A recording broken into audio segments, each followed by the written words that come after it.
And I got some CBD tea right here. There you go. That I cut with some black chai tea. Still pretty fucking hot though.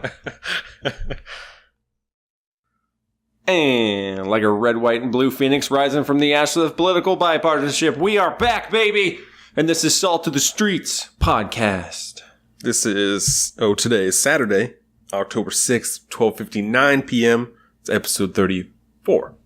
Welcome back, everybody, to the Salt to the Streets podcast, your one and only source for social and political commentary on weekly news, pop culture, and sports built from the ground up for people like you, the everyday normal person. Join us as we discuss life, liberty, and the pursuit of happiness, and continue our endless efforts to bridge the gap between people and information. As always, we are your hosts. I am Colin. I'm Donovan.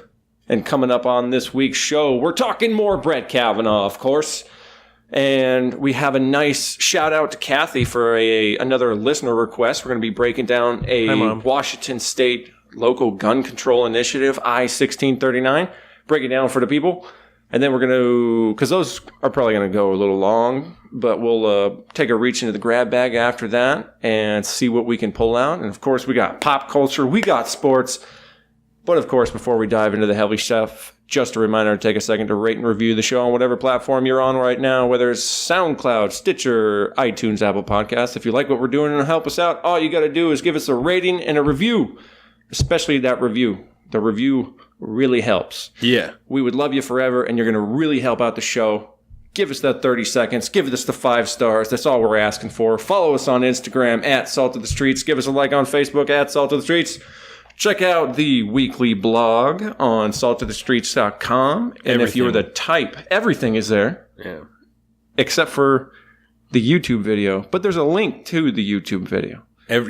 Always. Every time we post the episode, there is a link to our YouTube because we talk about the pre-show.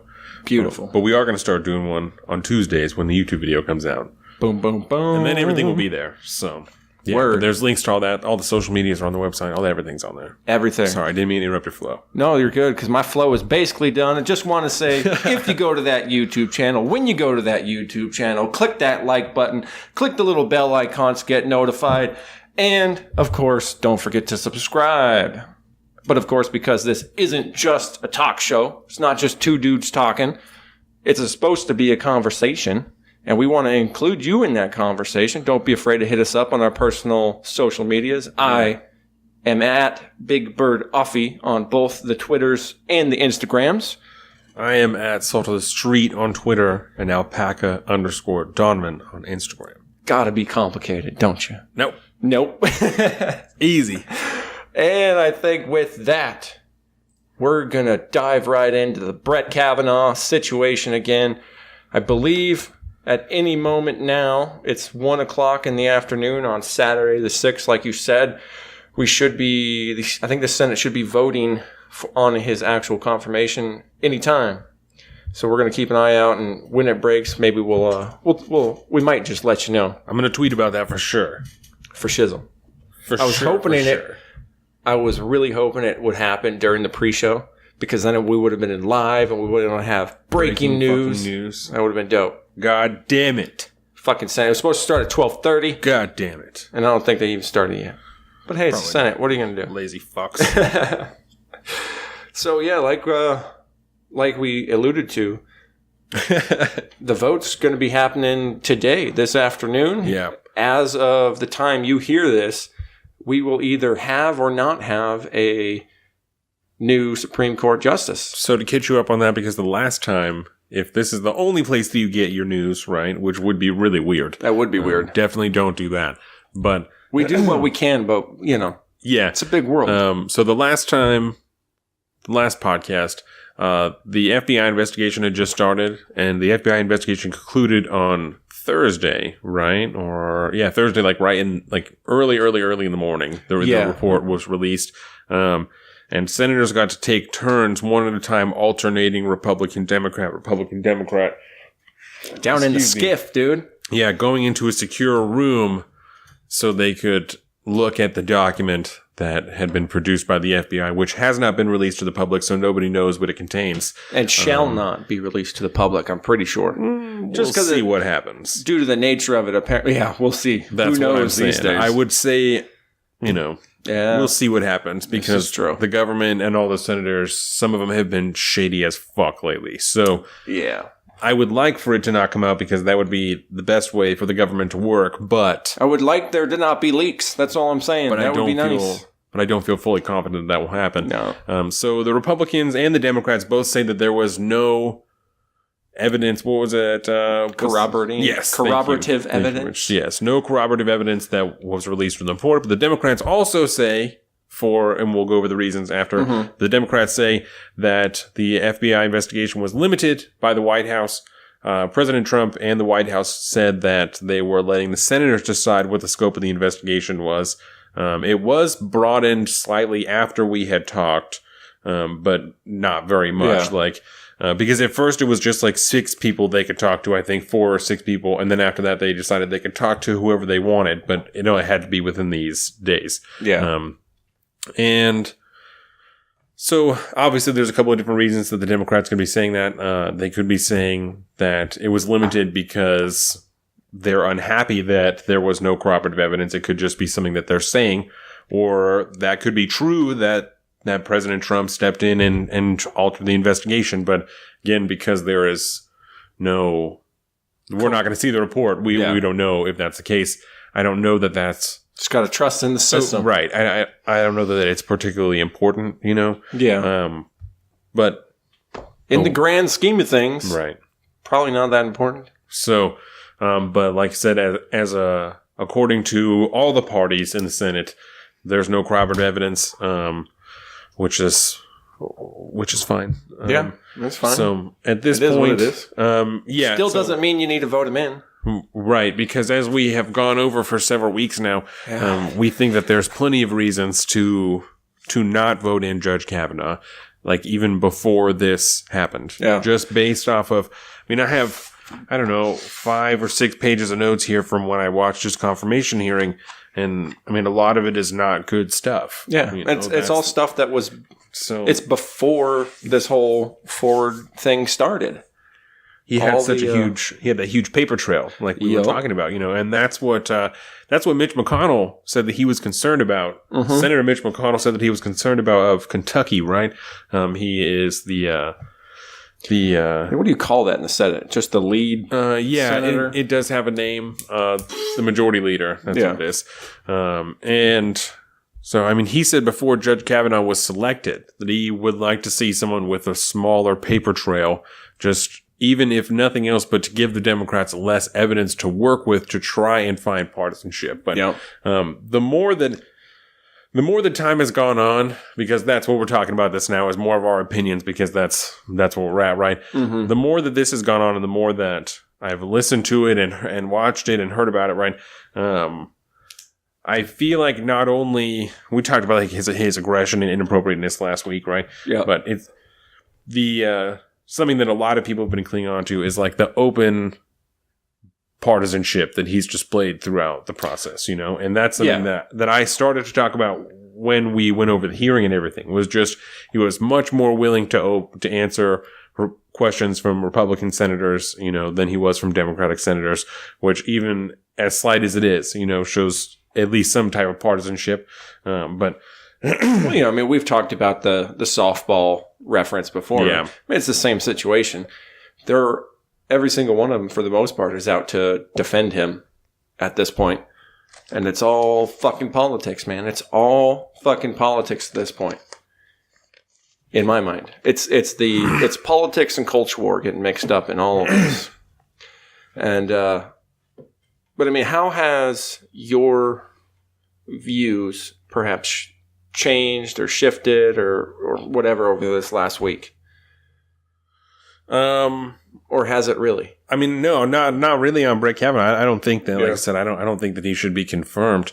I think that everything, it was really inappropriate. I'm not a fan. I don't think that he should be confirmed. But I don't, I said, I don't know that he's lying. You know, like I said, we talked about a lot of that last week, but I mean, I think when it comes to all the drinking, talking, that the stuff we were talking about, it's like, yes, he is without a, it's within reason. Did he vote? Yep. What's the vote? They confirmed him. Of course they did. 51 to 49. I don't know. Let's see it. I'm curious because there was a couple. I was curious about that Democrat from West Virginia, which way he was going to go. And there's a Republican in North Dakota who I think is up for re-election and not doing well. And so where I was watching her vote, I can't remember. Christ. Dun, da, da, da. Either way, you heard it here. Kavanaugh's on the bench. 51-49. 51-49. Yep. Imagine that. And Joe Manchin III of West Virginia voted in support of Kavanaugh. Yeah, I knew he was going to do that. I didn't know, but I was guessing. Ooh, I had a feeling. Lisa Murkowski voted against him. Yeah, she announced that last night, I think. We didn't know whether she was, but I kind of believed she would. Yeah.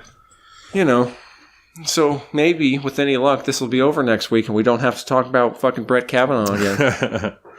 I don't know. What are you doing? Hey, what are you doing? Dog, get out of there. Go on. Go. Get out of there. And, hopefully that we don't have to talk about him next week. Yeah. What are the odds? Well, with that knowledge in mind, I mean, what do you think? You expect it? What do you mean? Did you expect him to get voted in? As the week went on, I did. Yeah, certainly. Yeah. Yes. I mean, just because after the investigation, more and more people, like you said, started to just lean towards the fact that they would do it. There was kind of like 4 or 5 people that were up in the air at first, and then they just started to lean. So I figured that he would. I always kind of thought that he would, even though I didn't think that he should be. But I don't know that. I mean, obviously, my opinion doesn't matter when it comes into him being elected. But one of the things that struck me this week, right? Not struck me, but that a lot of people reported on. I know that there was like an episode of The Daily about it, and they talked about it on Up First. But there were people that came and talked to Jeff Flake and Orrin Hatch, like when Jeff Flake was in the elevator and Orrin Hatch is like at his office or whatever, Yeah. And as inappropriate as I think that it was to go about it that way, I couldn't let go of the fact that, like I said, regardless of how inappropriate I thought it was, that is truly how those people feel. Like they really do feel that way, that because of their experiences, because of the way that they view the world, through the paradigm of their experiences, like we've talked about all these times, they truly do feel that way. That his vote in favor of Kavanaugh is representative of approving of sexual assault. No, and not even that, because that's not what they were saying. Not approving of sexual assault, but saying that their allegations and their stories didn't matter because too much time had gone by. Because at this point, you believe one person or the other, or you don't know.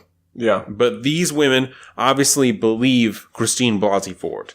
And that's fine. They have just as much right to believe her as anybody does to believe Judge Kavanaugh. It's the same fucking idea at this point, right? Yeah.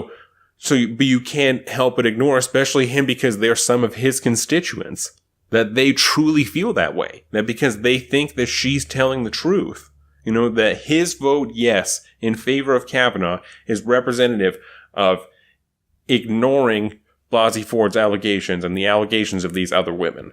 And that is horrible. It is. Because it's not, it's not exactly, it's a legitimate feeling if you were somebody who has been, assaulted like that, and it's a legitimate feeling to deal with and to have that mindset. But again, emotions can get in the way of how things are supposed to be done.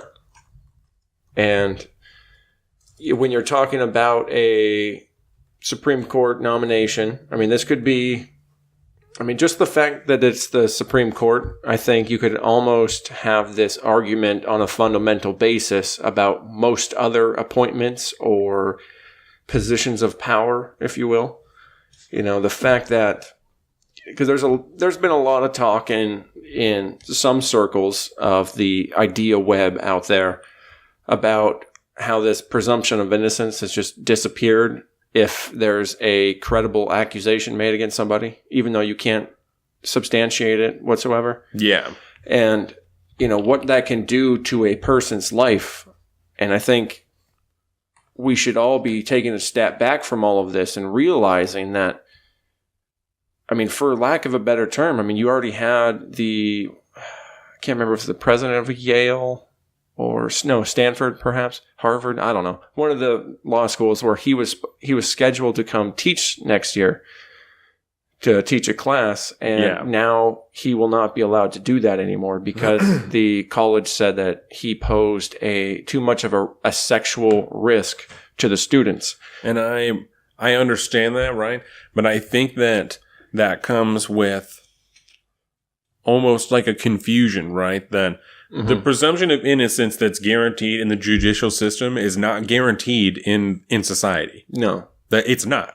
So it is almost unrealistic for anybody to have that standard in a social structure where people's opinions are in play here and not in a jury where people have to be objective and just go based on the facts.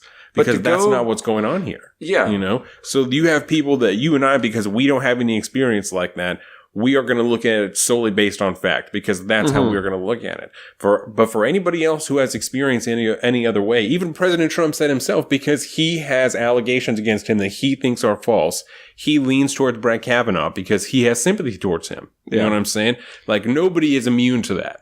It's only because we don't have any experience either way that we can look at it this way. Yeah. So that is by no means guaranteed in a social structure. And I think that, like I said, that's almost a confusion that people have towards that. It's. And I mean, do you think that's just at the end of the day? I mean, is it, because we're talking about social justice in terms people that are way. Shitty. Yeah. You know what I'm saying? A lot of people are shitty and that sucks. But, and I'm not saying that that's fair because I don't think that it is. And I think that maybe, no, I'm not even going to go there because I'm not. But there are some people who are concerned that their kids are going to have some type of allegation, you know, that like some shit. I'm not worried about that. You know, it's not something I'm even going to consider in my life because I would like. Are you talking about getting like #MeToo'd? Yeah. That they're afraid that there's going to be, you know, some allegation. Comedians talk about it a lot. I mean, a lot of those kind of higher profile, mid to upper profile people in the public sphere were very concerned about getting Me Too'd for a little while. I think it's I don't think the concern has totally died off, but I think it's kind of died down a lot. When I was just going to say for myself, like, I was going to try and set up some type of hypothetical, but I'm not even concerned that even if we do on the off chance get famous one day, I'm not scared that someone's going to be like, he fucking raped me at a party one time, because that's just not the case. But no. So that's why it's like, I'm just not even going to go there. Like, I'm not going to. But if you align with that idea, that precedent, yes, then essentially at one point, anyone, anywhere can be called out. And if the person is credible, your life could be fucking ruined like that for something you never did, never even came close to doing, nothing. And so and I think it makes it a really bad argument for the Supreme Court when you have somebody like that has to go through that just to get on the court. Yes. You know, I mean, the Senate and just the legislation, I don't know what you call them, the legislature. There you go. The House and the Senate. Yeah. I mean, they have a track record these days of just tit for tat, you know, you do something to me, I do something to you worse, back and forth and back and forth. This partisan battling has been going on for so long, and it's reached a fucking terrible point. I wrote down some, because I got interested in the filibuster rule, right? Because I was wondering why. Everything I've heard about Harry Reid. I just wrote that down. Fuck you, Colin. Fuck you. Yes. Yeah. It's too much. We're mind melting. Yeah. But before we move on to Harry Reid, right? Yeah. Because I want to hit on something before we move on to that, right? Yeah. Because I will absolutely talk to you about that all fucking day, Harry Reid, because I totally have. I've been thinking about that all week. I have this grand political timeline. Yeah. To talk about how, more or less, this is all just some political battling. Yes. But we'll talk about that in a minute. So I think that it is almost, when we're talking about Brett Kavanaugh, right? Because we're talking about the social structure, and it's not just, right? The way that this works in society right now, right? But part of that is because, I think, right? Theoretically, fucking, allegedly. Allegedly. I think that it's almost just unfortunate timing because we're in this pendulum swing, that they talk about all the time, that we are just at a point where shit is so partisan and so extreme right now that we're fucking knocking shit over. Shit we're is so not out there. It's when so many people are being taught those insane fucking ideas in so many colleges and stuff like that, that there's a lot of people my age that are not able to see things as objectively, you know what I'm saying? Or even slightly objectively. We are just in that time that I don't know exactly what turns that around, but I feel confident that it will not be this way forever.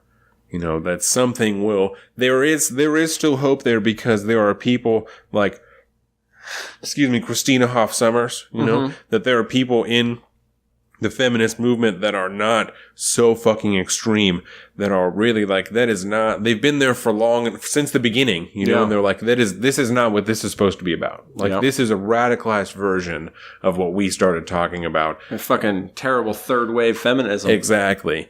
So if you guys haven't, if any of you guys have not heard of Christina Hoff Sommers, she is somebody that you should look into. What do they call her? The something feminist? What is? Oh, something. She's got. Is it like the logical feminist? Something like that.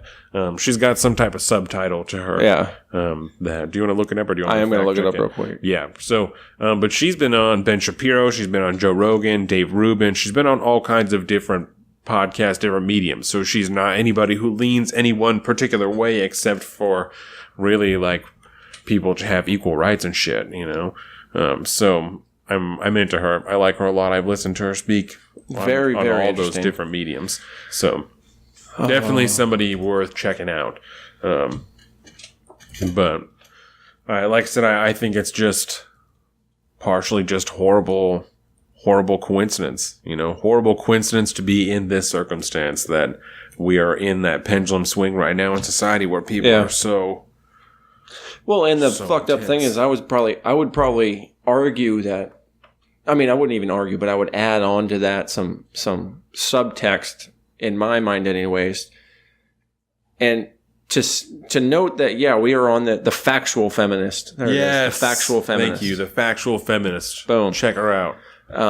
But I think there has been political governmental changes that have happened over the last 20 to 30 years that have allowed the pendulum to go this far. And I don't think we didn't really need to get here. But because of actions that have happened, things that have happened in especially the most recent past. You're talking about in the political structure. Yes. Right. Okay. And in the societal structure.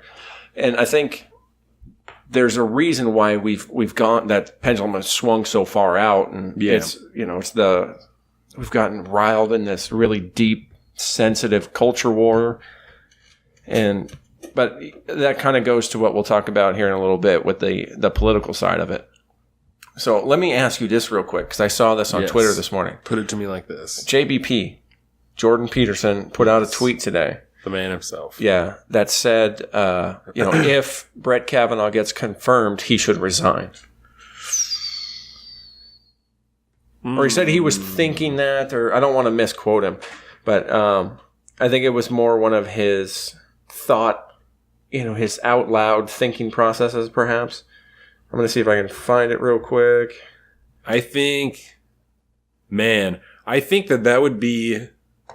is probably the best thing that he could do. Because so many people think that he is partisan. Especially, all right. Okay. Oh. So, I saw on Vice, and I don't know if I believe this. Fact check, right? Tuesday. Fact check. That the youth vote this year is going to be the biggest one in like a super long time. I think you're right. Very so right if about that's that. the case, and so many people are politically motivated right now and are paying attention and know what's going on with Brett Kavanaugh and feel that particular way, that they think that he's partisan, think that he doesn't belong there, if they're going to pay attention or even remember his name and he's going to be there for the next 40 years, they're going to question every Supreme Court decision that comes out of there that has his name on it. Period. The best thing that he could do, now having won, to save the image of the Supreme Court that he says he respects so much, would be to resign and ask for someone else to be put in place. He would say, fuck politics, fuck your election, because that's not what this is about. Fuck you wanting to get whatever else in there so you can try and smash some laws through. Do this right. Put someone else in here. Give someone a fair shake. I'm fucking out. Kavanaugh's peacing out. I got money. I'm done. I've got money. I'm out. You know what I'm saying? I'm going to go buy a cottage. I'm going to go write a book. Oh, I'm going to get the fuck out because 48% of America is going to buy it. You know what I'm saying? All the people in America that think that he should do it. I think I heard some obscene number of Republican men were like, he should be voted in, regardless of any allegations, any fucking anything. Put him in. You know what I'm saying? That's ridiculous. But that many people are going to buy it. The man's going to write a book, but he should fucking resign. I agree with that shit. I like that. I'm in favor. I found the tweet exactly. It says, and this was from, it doesn't give me 2:15 p.m. yesterday. Yes. If confirmed, Kavanaugh should step down. And he was, I think he was replying to something that Eric Weinstein had talked about, who was replying to something that his brother Brett Weinstein was talking about. Yes. And I can see his logic happening very, very similar, if not exactly to what you were saying. Because that does make sense. If you wanted to save the what's left of the impartiality image that is the Supreme Court, because I would say it's pretty fucking fractured already, but to preserve the integrity of the Supreme Court. Tweet that shit out, bro. I'm doing it right now. Well, yeah, I'm not going to fucking argue against that. I think that would make a stronger statement than anything else. Yeah. As long as he came out and said something to that effect, because everyone's watching so much, they would have to, God, how bad would that make certain people cover that story? It would make certain coverage look so bad. Yeah. Ooh. But I think I agree with that. So it's inconceivable, unfortunately. Yeah. It's already viewed as so partisan already. Yeah. I know I just saw it already twice. I'm really sorry, guys. It's already so partisan already. But it is. And it's viewed that way through most people who pay attention to it enough to the point that, like we talked about. We talked about it during the Gorsuch thing. Kennedy was considered a swing vote, even no matter how much he hated being called that. But they thought that Kavanaugh was a conservative justice, Gorsuch conservative justice. It's that you can count on the way that people are going to vote, and that's not how this is supposed to be. You watch any kind of coverage out of it whatsoever. You listen to any pundit talk about the Supreme Court. It's always this many liberal judges, this many conservative judges, and if there's a swing vote judge in there, you have a swing vote judge. But it's politicized entirely from the third person perspective. Yeah. Coming from, the public, and even on the political level, everybody views it as a partisan arm. It's a political arm of both parties, and it's a fucking shame because it's supposed to be everything but that. It should be everything but that. But so I don't know. I mean, he's in. It is what it is. Yeah. I mean, I'm not exactly happy he's in, but like we've stated before, there are a million other perfectly legitimate reasons why I would have a no vote for him. And I will actually give it to some of the senators. I watched a few of them doing their deliberations yesterday on the floor. And not all of them talked about the Blasey Ford situation being their end-all, be-all reason to vote. I mean, a lot of people referenced some of the questions that were actually asked during the hearing. Citizens United rulings, time in the Obama administration, or the George W. Bush administration. A lot of legitimate questions that were brought up. Yeah, and I thought that was good. My hat's off to them for not focusing on the one piece of, the whole puzzle that you can't prove. You got it? Where'd that lighter at, bro? I dropped it. I don't know what happened. You didn't drop it. I haven't. I dropped the ball with the cherry. Yeah. But, unless you have... do you have anything else on the specifics of that, or should we maybe start looking at the political side of it? Yeah, I don't think so, but you wanted to talk about Harry Reid, right? I want to talk about the filibuster. Yeah. The filibuster in general. And in turn, Harry Reid. Among other people. Yeah, because I have an opinion on that is, I found surprisingly similar to my opinion on fucking DACA. You know what I'm saying? So we'll... Interesting. Yeah. So first of all, I went back because I have heard time and time again, Harry Reid was responsible for removing the filibuster.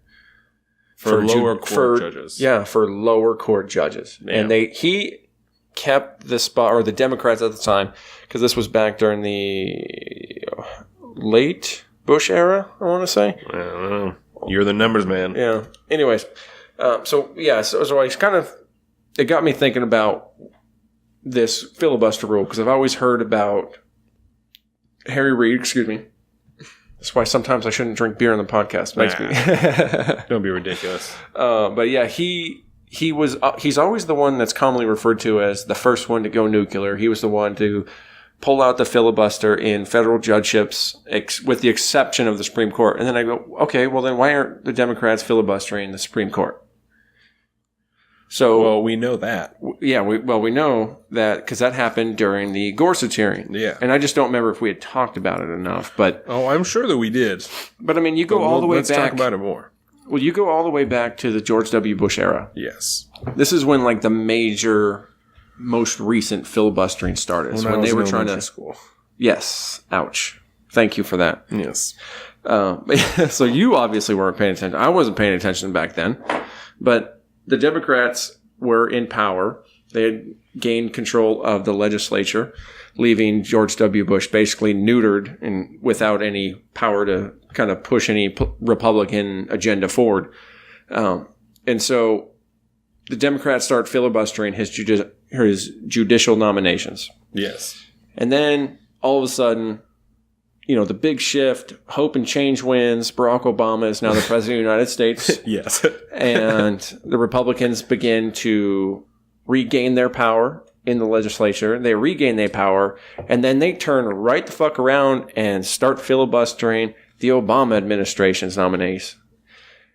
And so to take it back again, it was 2013 when the Harry Reid, who I think it was towards the late end of the Obama administration, or kind of mid. So 2013, Harry Reid, leader of the Senate majority, goes nuclear and removes the ability to filibuster federal judgeships, with the exception of the Supreme Court. Yes. And then it took until 2017, during the Neil Gorsuch nomination, yes, that Cocaine Mitch himself, Mitch McConnell, Cocaine Mitch, he says, you know what, fuck it, I'm hitting the red button too. Says Cocaine Mitch. I do remember that. That's fucking funny. And then, they finished removing he removed the filibuster from the nomination of Supreme Court judges as well. Yeah. And then Harry Reid. So that brings us to today. This is, you're talking 12 years probably, going all the way back between the George W. administration, Obama administration to today. It's a long time. Yeah. And, but all this these major changes have been made to how the parliamentary procedure goes for Supreme Court nominations, federal court nominations, the judgeships.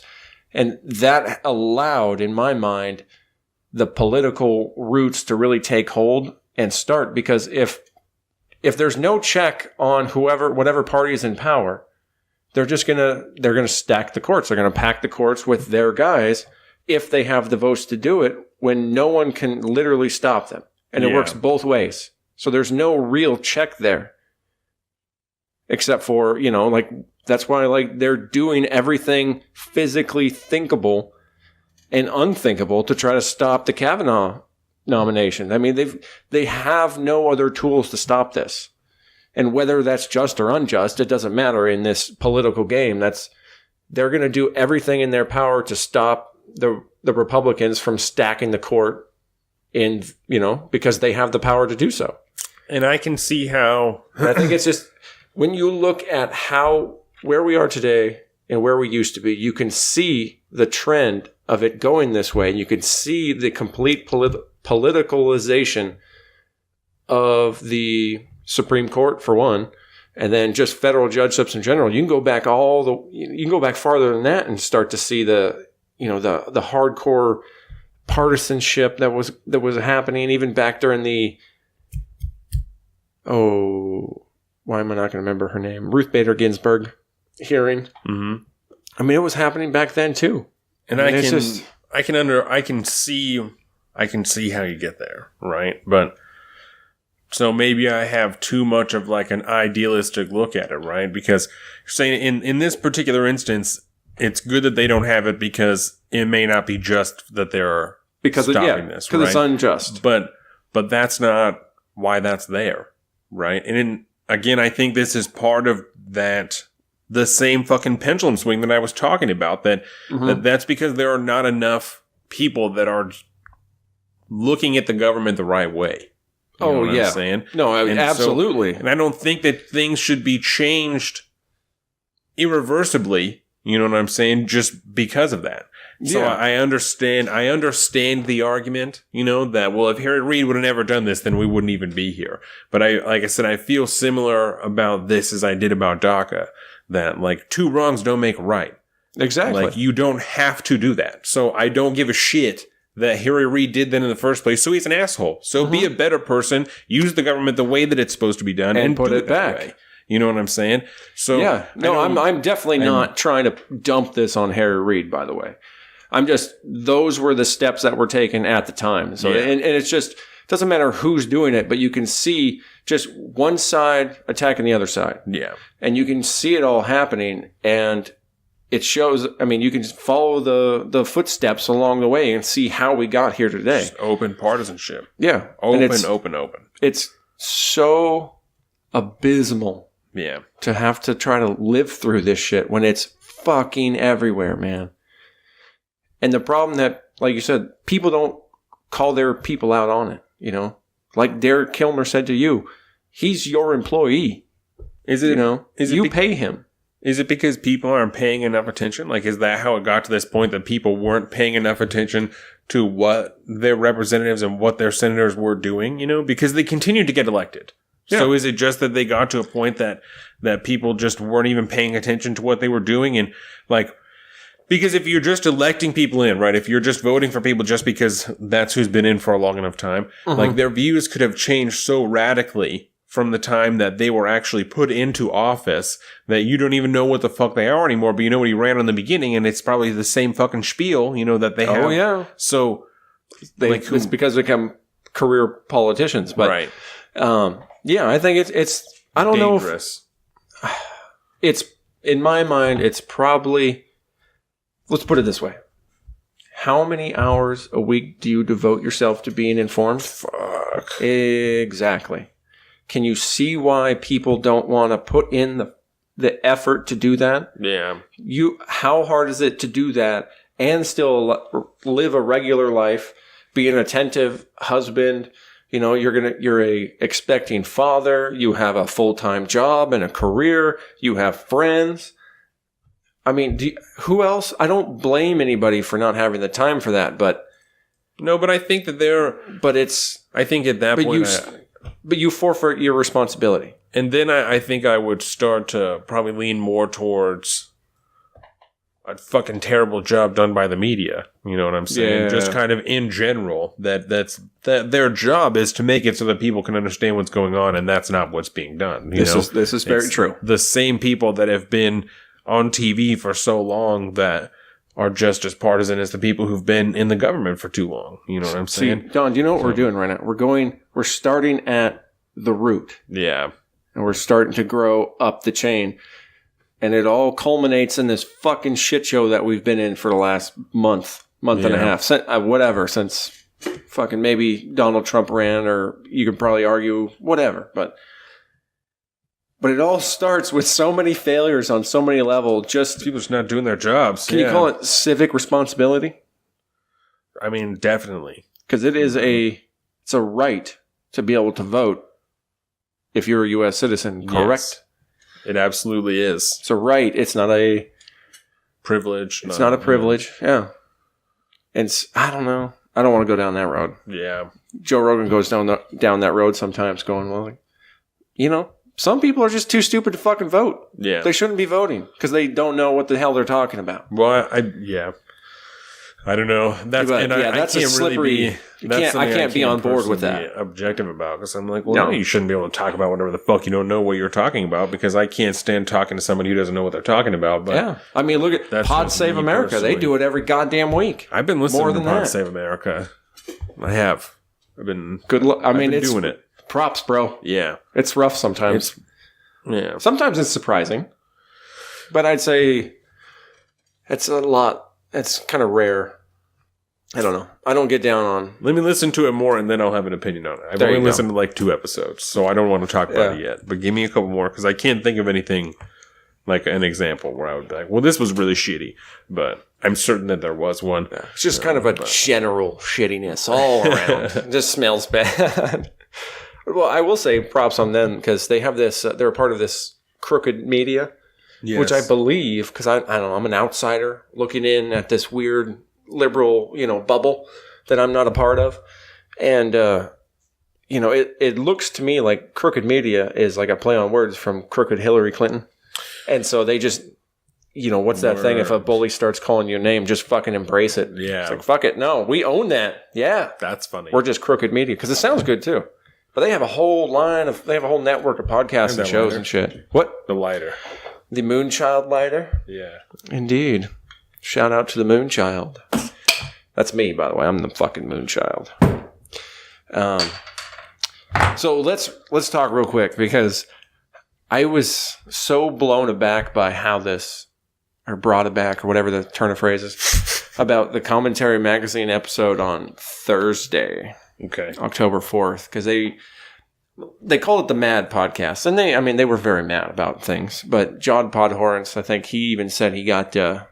This might be the moment that he becomes radicalized as a radical Republican or something like that. And, but they referenced this article from Real Clear Investigations. And I read the article because I was like, this is weird. Why are we talking about this, John? Why does this upset you? Yeah. And I was like, okay, I got to look at this. And I read the article and I sent it to you. And it's all about essentially somebody trying to discredit Dr. Ford, because apparently when, you remember the whole talk about the therapist notes and this, that, and the other thing? Yeah. She talked about putting a second door in her house. She installed a second front door in her house, and she said during the hearing that it was so that there was another exit to her house. Yeah, because she was claustrophobic and all this other crap. Wanted to always be able to escape. And this was all caused by... essentially this traumatic experience she went through with Brett Kavanaugh. Yes. In her words. But so these people from Real Clear Investigations did some hardcore journalistic investigation. Yes. And basically pulled the public records for her house to see when all this stuff was done. And they're just looking at a timeline, and they're looking at the floor plan and what they put in and this and that and the other thing, and just all around just trying to discredit her story. So why is he mad? Because he fucking believes every word of it. And he just thinks that this is proof that she's lying. He even said it on the podcast. Yeah, she's lying. I think I'm going to say it. She's lying. Okay. And I just go, okay, first of all, because I don't want you to believe for a second that I buy into any of this crap. Thank fucking God. It's as circumstantial as some of the allegations made against Kavanaugh, first of all. Right. So it doesn't fucking matter. So at all. Like the first thing that jumped out to me in this article, right, is that not once in there does it say anything about trying to talk to her. Not once does it say anything about trying to talk to her husband or to the therapist or to her lawyers. Anybody who worked there or anything like that. So in this article, right, they're saying that she's lying about the second front door because they also made a room right there and a bathroom, and they rented it out to people, and they had people who did like a business in there, like a therapist, marital therapist. Yes, and so that's why she's lying, because she's not using it for a second exit if people are staying in this house, right? If it's a closed apartment. Okay.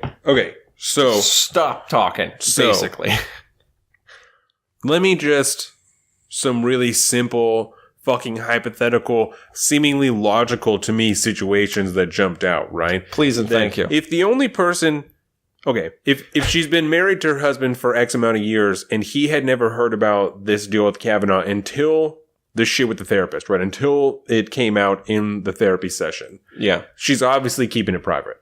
Yeah. Right? So after that, if she's got two front doors, right? People are going to be coming over to her house because she's got friends, she's got family. People come to people's houses. That's what happens. Going to be weird to have two front doors and no fucking reason for it because you don't want to tell people about it. So listen, let me just put another room right here that we can use anyway. And at that point we can rent it out. We can do whatever. It's not obvious. I can always go through there because fuck you if you're going to tell me I can't use a front door in my own goddamn house because you're renting it. If it's a business, people aren't going to be there all the time. If she needs to leave at nighttime through a second front door that's in that office, she can go through that. You know what I'm saying? So I just think that that's bullshit. Like, why does this matter? And not even why does this matter, right? Because I can understand why it matters, but again, not once did they try and talk to her or her lawyers or her husband to try and talk about any type of conversation that might have gone on about this. Period. It's just an absolute assumption of guilt. Like you said, the same thing that's happening to Brett Kavanaugh. Yep. Like, how does that make any fucking sense? How can you even begin to claim to be objective when that's what you're doing? And that's why I thought this was so. I had to bring this up because we need to. Fucking Todd Lawrence was like, dude, like this is it for me. I mean, this is. It seems like one of the final nails in the coffin for him. But he, in his defense, he may have just been looking at the totality of everything, and this was kind of just got his mind into the dark. But you should listen to that episode because it's, first of all, it's entertaining. And Noah Rothman, of course, does make a lot of legitimate political reasons why why he's angry. But political reasons I understand. Yeah. But this woman is not a political figure. No. Like, I don't. Well, yeah, and that's why, like I said, Noah. Trash, dude. You know Noah Rothman. You like his points of view, the way he brings his points of view and stuff like that, right? Yeah. And he's very logical about his anger, but fucking John went off the deep end, dude. And just because I listen to that podcast every week religiously, that's like one of my favorite ones. I love the way they talk to each other. I love how John sometimes, no, you don't. Old man breathes into them. It's kind of funny. But anyways, I had to send you it because it was outrageous. And the fact that people, I mean, I think even especially him, like he got pissed off at all the articles that were doing that to Kavanaugh. Why is he pissed? Why is he on this side now, propping up a shitty article, attacking someone else's credibility? It doesn't fucking make sense. No. And it pisses me off because people fucking believe all this type of shit, man. You have any idea how many people I run into who they go on and on and on about all these different situations that nobody can prove either way. And there's no evidence whatsoever. And they're just basing all of their assumptions off that.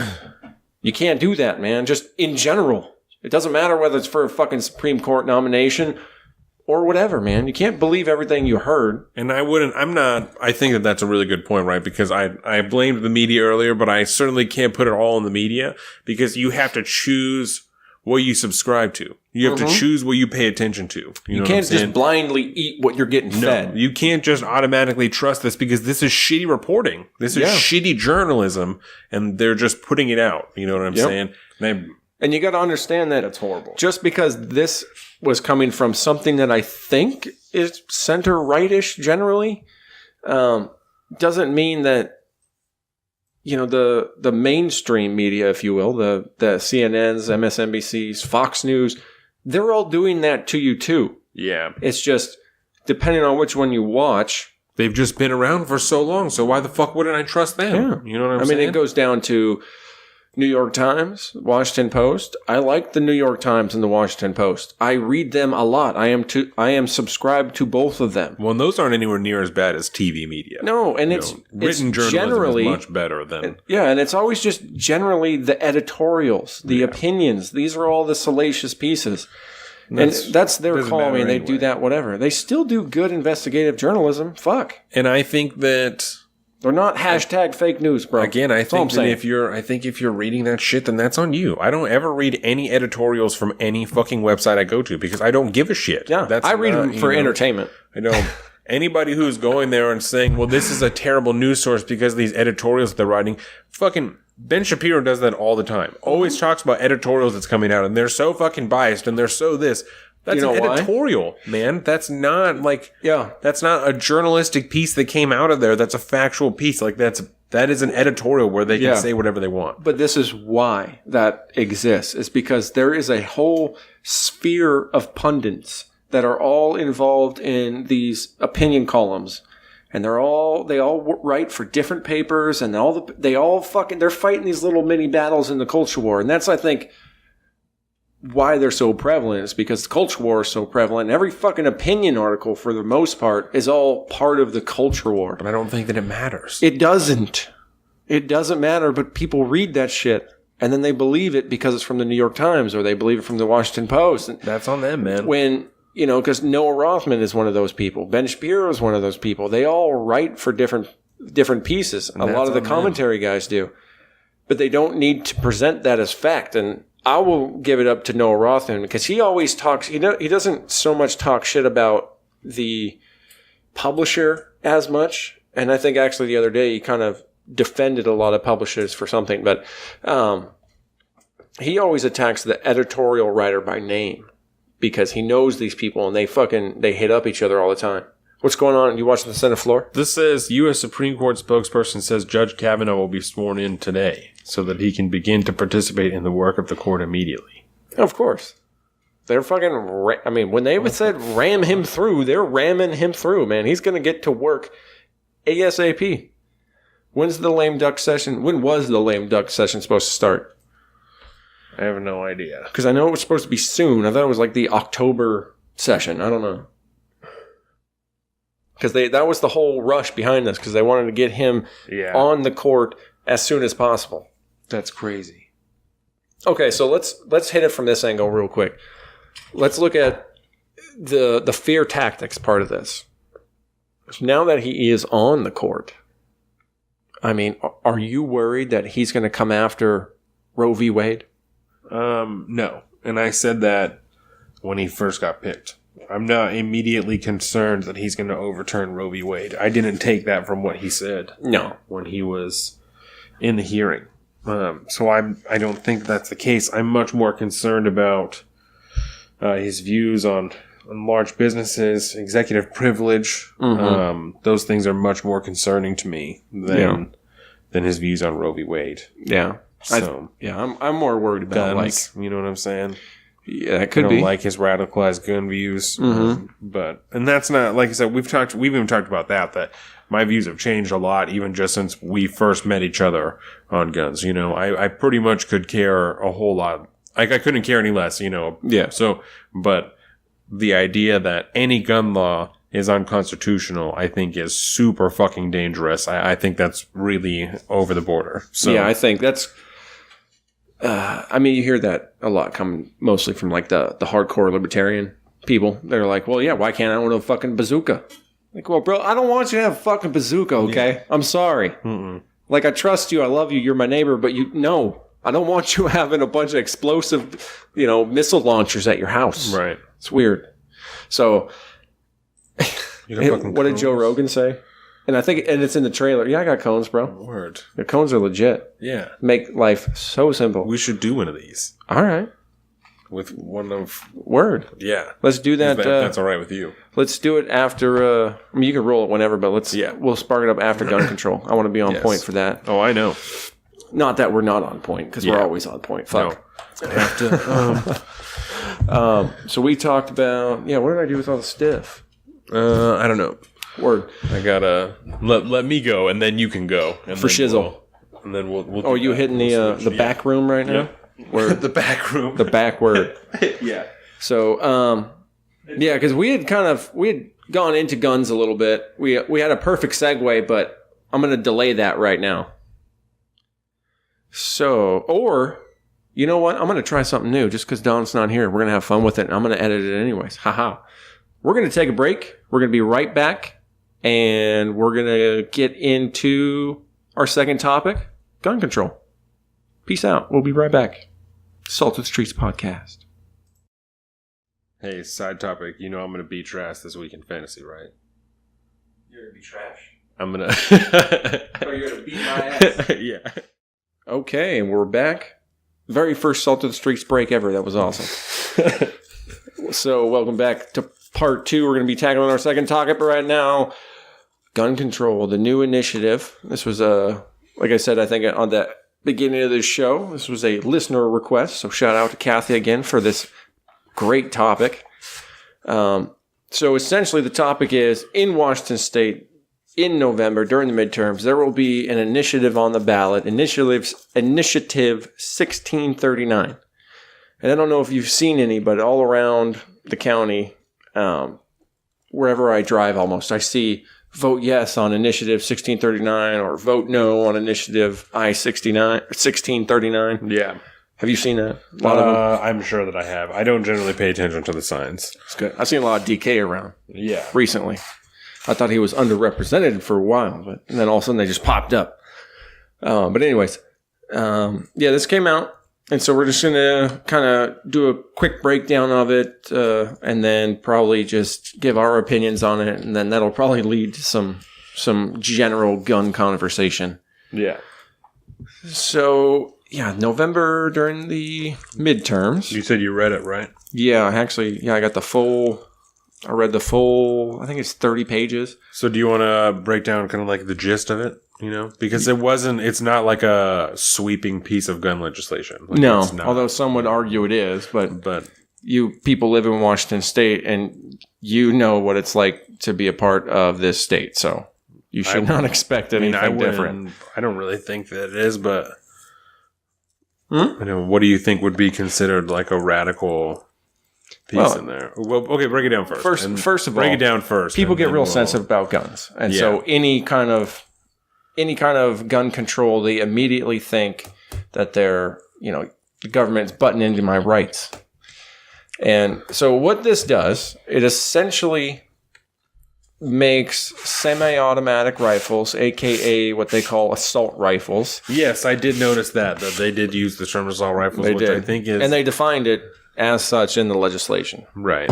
So, and we'll go over that as we go through this. But essentially, they're making assault rifles very, very similar rules to pistols. Yeah. Right. There's a enhanced background check for semi-automatic rifles, making it similar to pistols. They're adding a 10-day waiting period, again, similar to pistols. They added a new gun safety training requirement that has to be, has to be within the last 5 years. So it has to be recent. It has to be up to date, I guess you might say. And that they specified what that requirement is going to entail. Basic firearm safety rules, firearms and children, including secure gun storage and talking to children about gun safety, firearms and suicide prevention, secure gun storage, and to prevent unauthorized access and use, safe handling of firearms, and state and federal firearm laws, including prohibited firearm transfers. So that's just the safety class that you're going to be required to take. I would have a feeling that's going to be a grandfather program. If it gets voted in, it'll just be from this point on. You have to do that. Yeah. And so new safe storage laws, which affect mostly the transportation of firearms and taking them from one place to another place and this, that, and the other thing. There's some language in there about not making it illegal to have your firearm, as long as it is safely stored.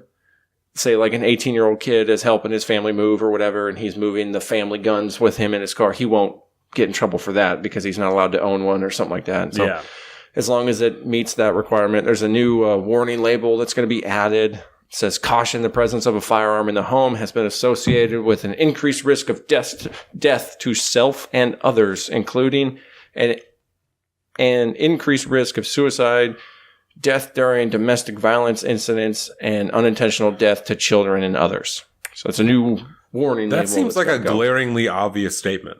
It is. It's like smoking kills you. Right. It's if you have a sword in your home, it's likely that someone might try and use it at some point during one of these various. Yeah. That's really interesting. Yeah. And then they go in. You have an increased chance of death by sword if you own a sword. that's.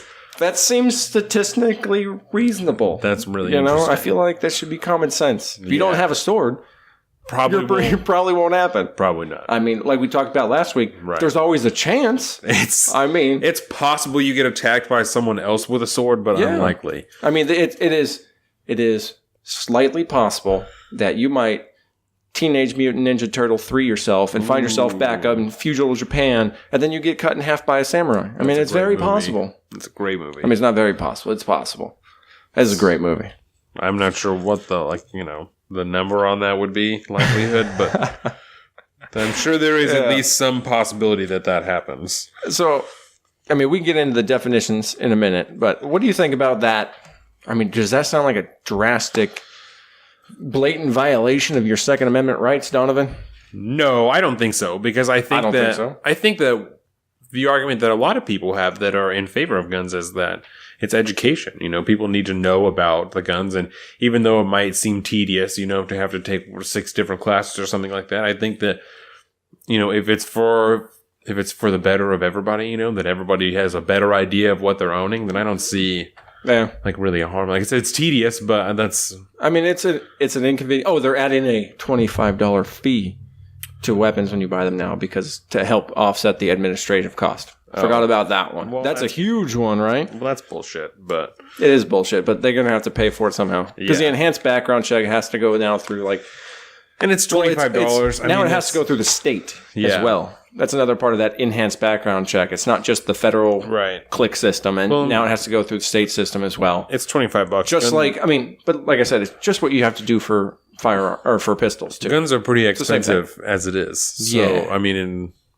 I don't want to sound like I'm flush with cash because I'm certainly not. But honestly, if you're going to buy a gun, you can't afford the extra $25. Shouldn't be buying a fucking gun, right? Yeah, I know. So, but hey man, the difference between man one box ought to do what he thinks is best. Yeah. I ain't gonna knock somebody for doing that, but I am. Don't do it, bro. Right. I'm 31 years old now. If you can't afford it, don't fucking buy it. No.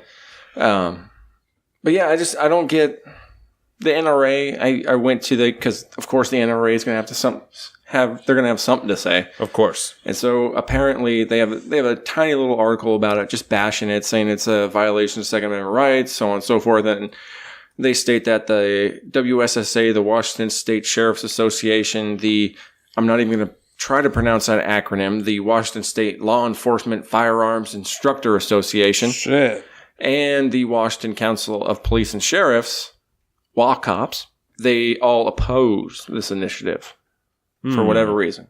I don't know if it's going to add, a higher burden on them. As far as bureaucratic workload, perhaps. They have to do. I would imagine. And they run on, I don't want to say they run on limited budgets because, getting SWAT vehicles and shit. I was going to say. Yeah. But I mean, I could see how. That could be debated all day, I'm sure. If that is your system and you have to spend money on these things because that's how, government budgeting is pretty fucking shitty. You have to spend all of your money or you don't get any more at the end of the year. You actually lose money. And so people they spend more. It's the nature of bureaucracy. So for whatever reason, they don't oppose it. The Seattle Times actually wrote an editorial column, but they stated that the Times publicly supports the initiative. There's a lot of gun violence in Seattle, so oh fuck yeah, I could see that. Yeah, there's a lot, man. I mean, I don't know if it'll really stop the crime. That's always a conversation. No. But I mean, that's a broad opinion of that. So I can see how the very beginning of the article, or not the article, the actual legislation, they throw in their narrative about why they're writing this up, and it essentially is they're trying to stop. They think that the school shootings will go down if they do this because these kids won't have access to those types of weapons, and that's the secure gun storage. They're raising the age on them. Yeah, from 18 to 21. Yeah, and that secure gun storage training that is now required as part of the training, like that helps put into place that if you are the registered owner of that gun and your kid gets into it and then you get in trouble for it. Yes, you can, because now it's in writing. Like, you have to know about this. You violated the law by not having the required knowledge, so on and so forth. If somebody steals your gun, you call and report it. That was a question I had. Now, if it's illegal, if somebody steals your guns because you don't have it in a safe, is somebody going to be less hesitant to report that now because they'll get in trouble? I don't know. I would like to think not, but I mean, either way, I would think that you're only going to get in trouble if you...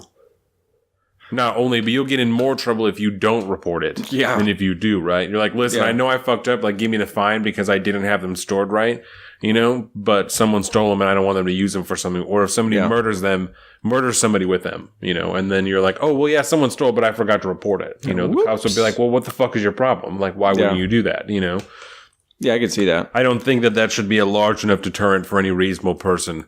I would hope not. To not report that their gun has been stolen. Yeah. I just kind of wonder if that would ever happen. Certainly possible. Certainly possible, especially in the age that we live in today. Yeah. But overall, I think that you should definitely be storing your gun safely in your home.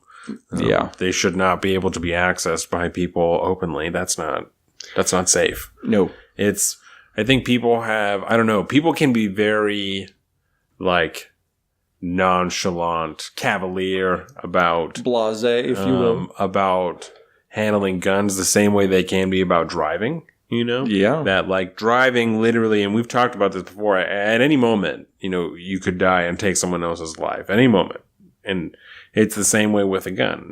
Like, if you're not careful, like, you could kill somebody at any moment. Like, that's real fucking easy. Precisely what that is, like, what its manufactured purpose is. Mm-hmm. So I don't know. Like, that's just it's strange to me when someone doesn't look at it that way. When someone doesn't have, to me, a healthy enough respect for what they're doing or what they're handling to understand that that's the reality of the situation.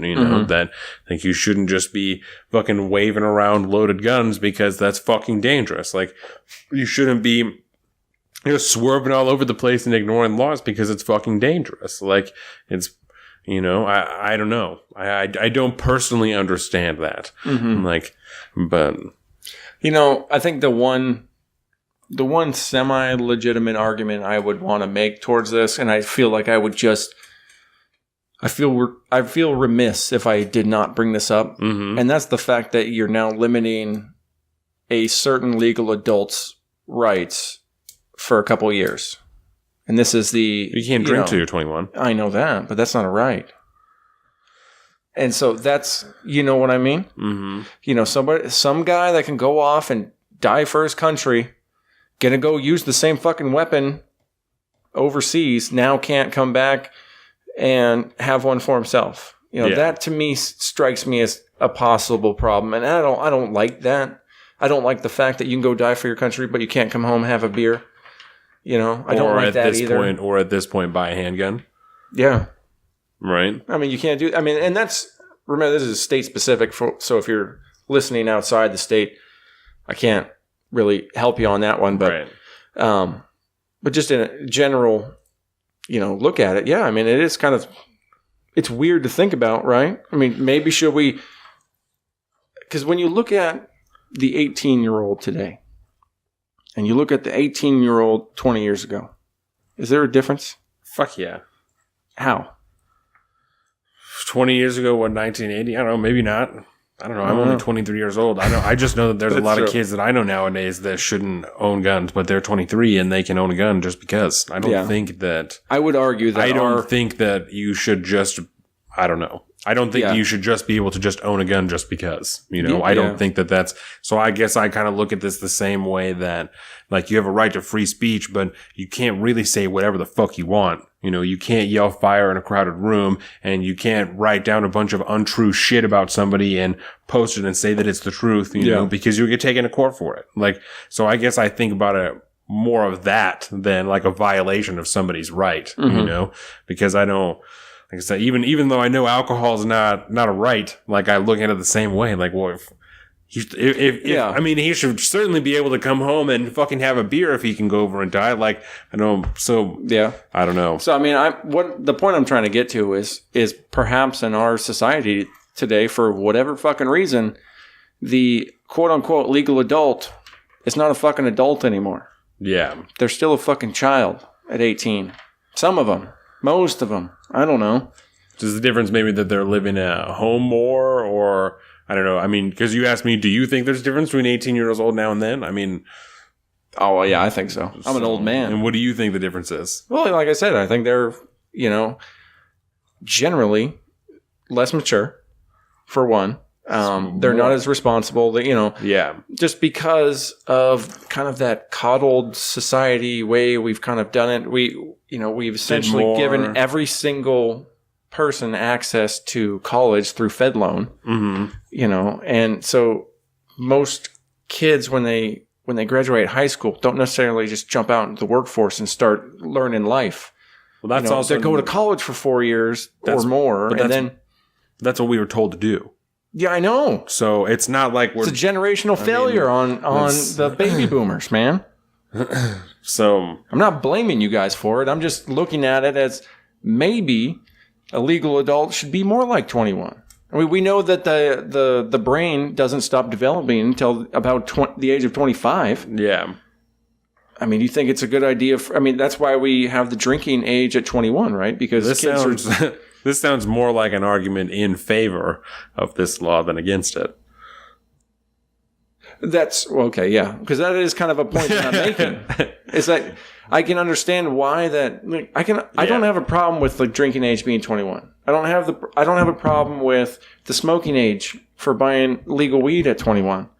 I just think that I don't know if an 18-year-old is. Some of them are. I'm not going to say that they're not, but like the vast majority seem to be incredibly super immature. Yeah. Yeah, and I don't think that's fucking breaking news to anybody. I mean, How long has everybody been shitting on the millennials for one reason or another? Right. And, I'm a millennial too, but I'm kind of one of the fucking early wave millennials. You're late stage. Yeah. And late stage. You're a late stage 4. millennial. Yeah, I don't think you're in that, whatever they're calling the new ones now, but. Like Gen Z or something like that. Yeah. I don't know. They got to come up with a better name. Yeah. Cyber rats. I don't know. But, so, I don't have a problem with it, is kind of what I'm getting at. Because I don't think that the majority of 18-year-olds are probably responsible enough to have a fucking... Some of them are, I know that. If you're raised the right way, if you're raised around guns and you have a healthy respect for guns, you know how to treat them, then it's unfair. Yeah. But... Society has shown us that we're not fucking capable of taking care of the situation ourselves. And so now it's gotten so bad that a governmental body has to step in and make laws against these things.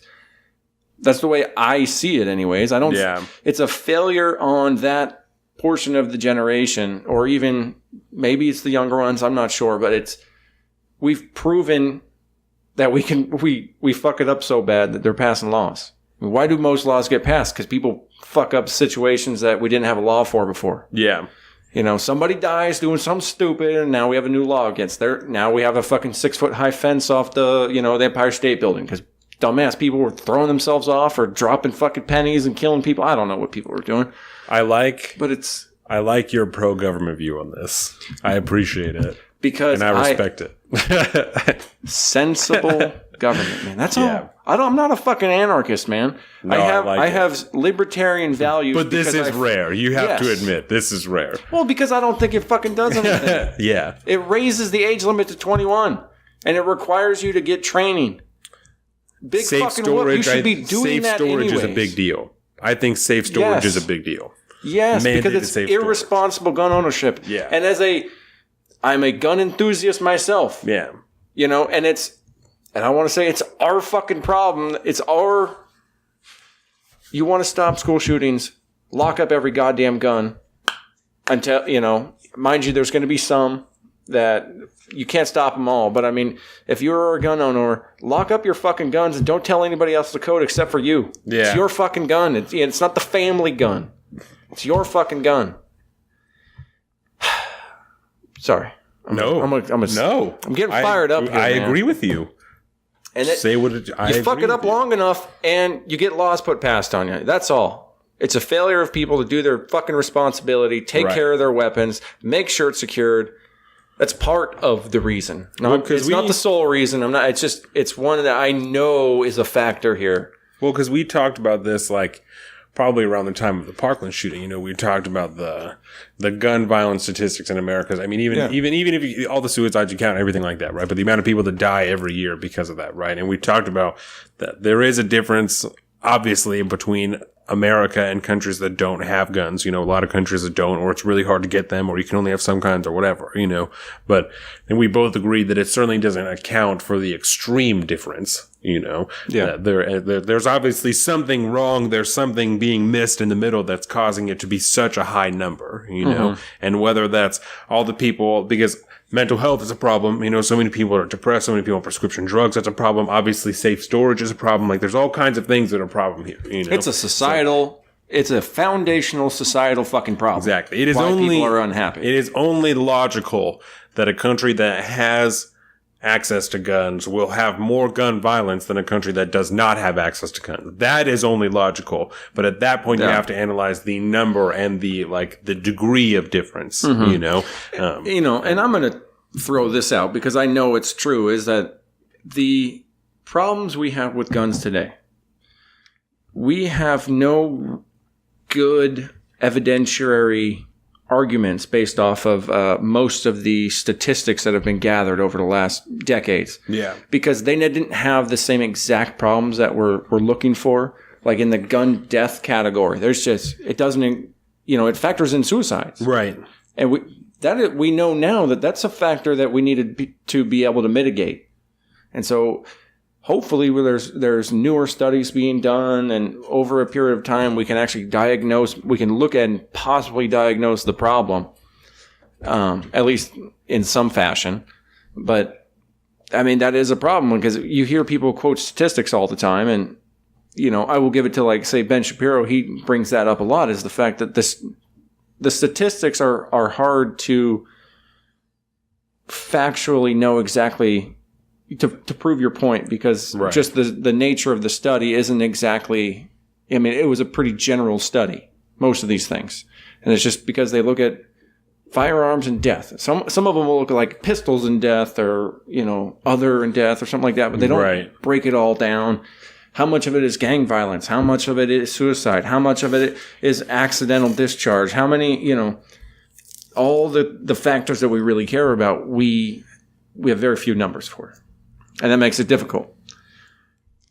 And I don't know the point I was trying to make about that, but that is a factor in gun statistics. So when you're going to sit there and try to argue that guns don't kill that many people, or guns kill this many people, maybe. Right. We don't know 100% what that real number is. There's some educated guesses that you can make, but no hard facts that you can win a debate with. Yeah. So that makes it tough, but at the end of the day, this just becomes what do you feel is right?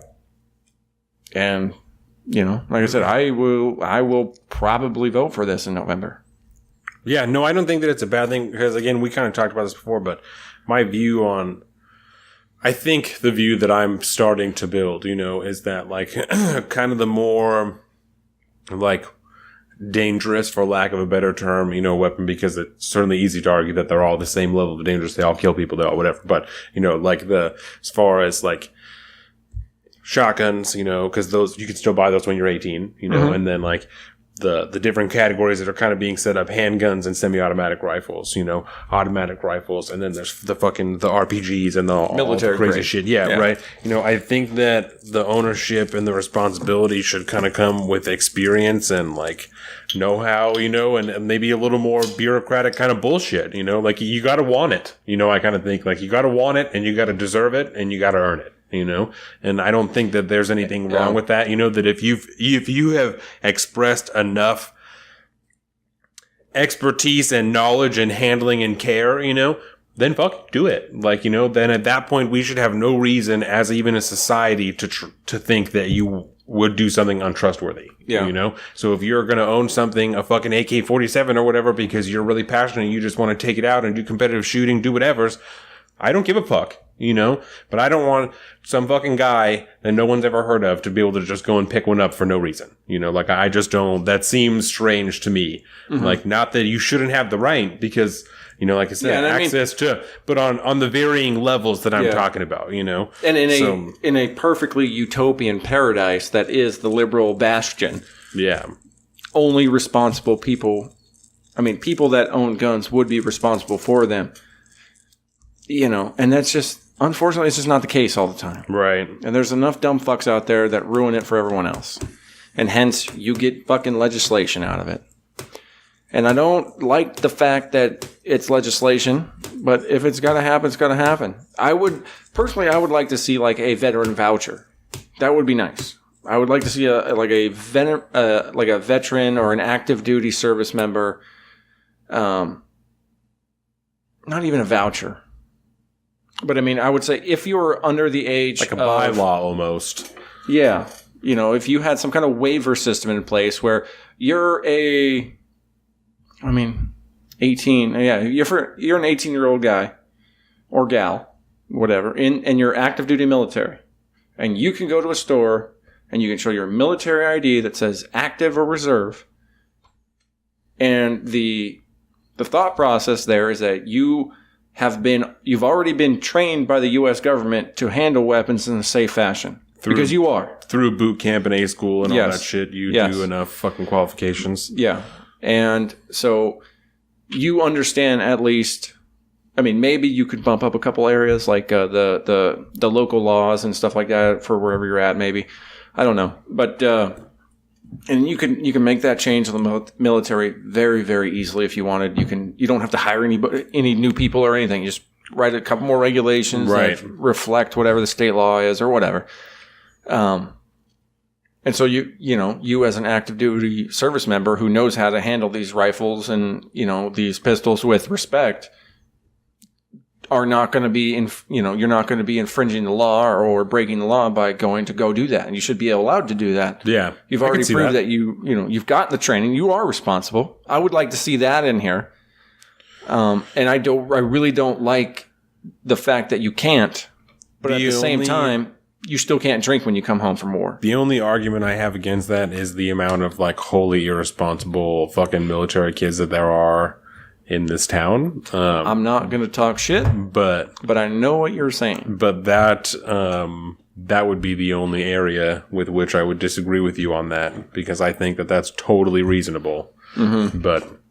And that's colored by like the experience that I've had in this town, that there's a lot of fucks in this town that are in the military. I know. And so, but they're obviously not all like. Nice thing is, I'm ex-Coast Guard, so I can shit on the Navy as much as I possibly want, because it's my right to do so as a former Coast Guard veteran. My right to do so. Yeah, because that's just what we do.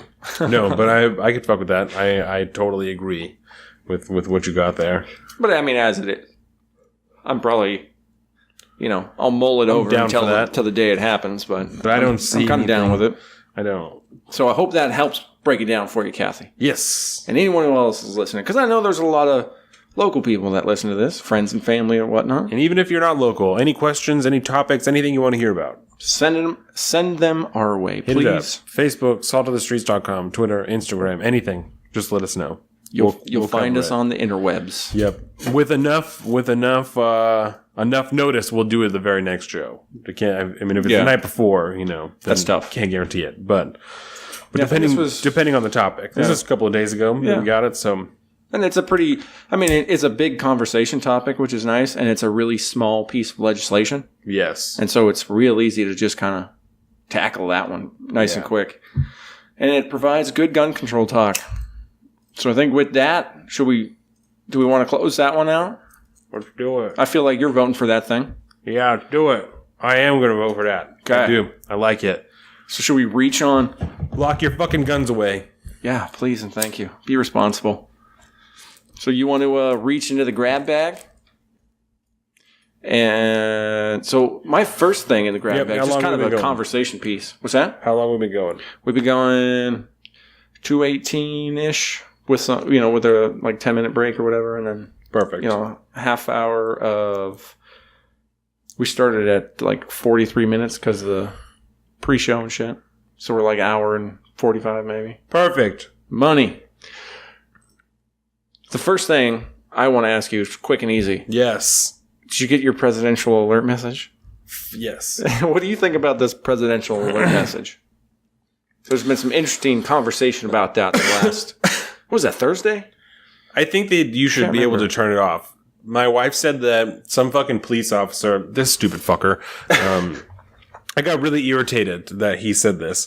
That he said something like you can't turn off your emergency alerts, which is not true, right? Okay. You can turn off your emergency alerts. These presidential ones, I don't know, but I don't see why you wouldn't be able to. Right.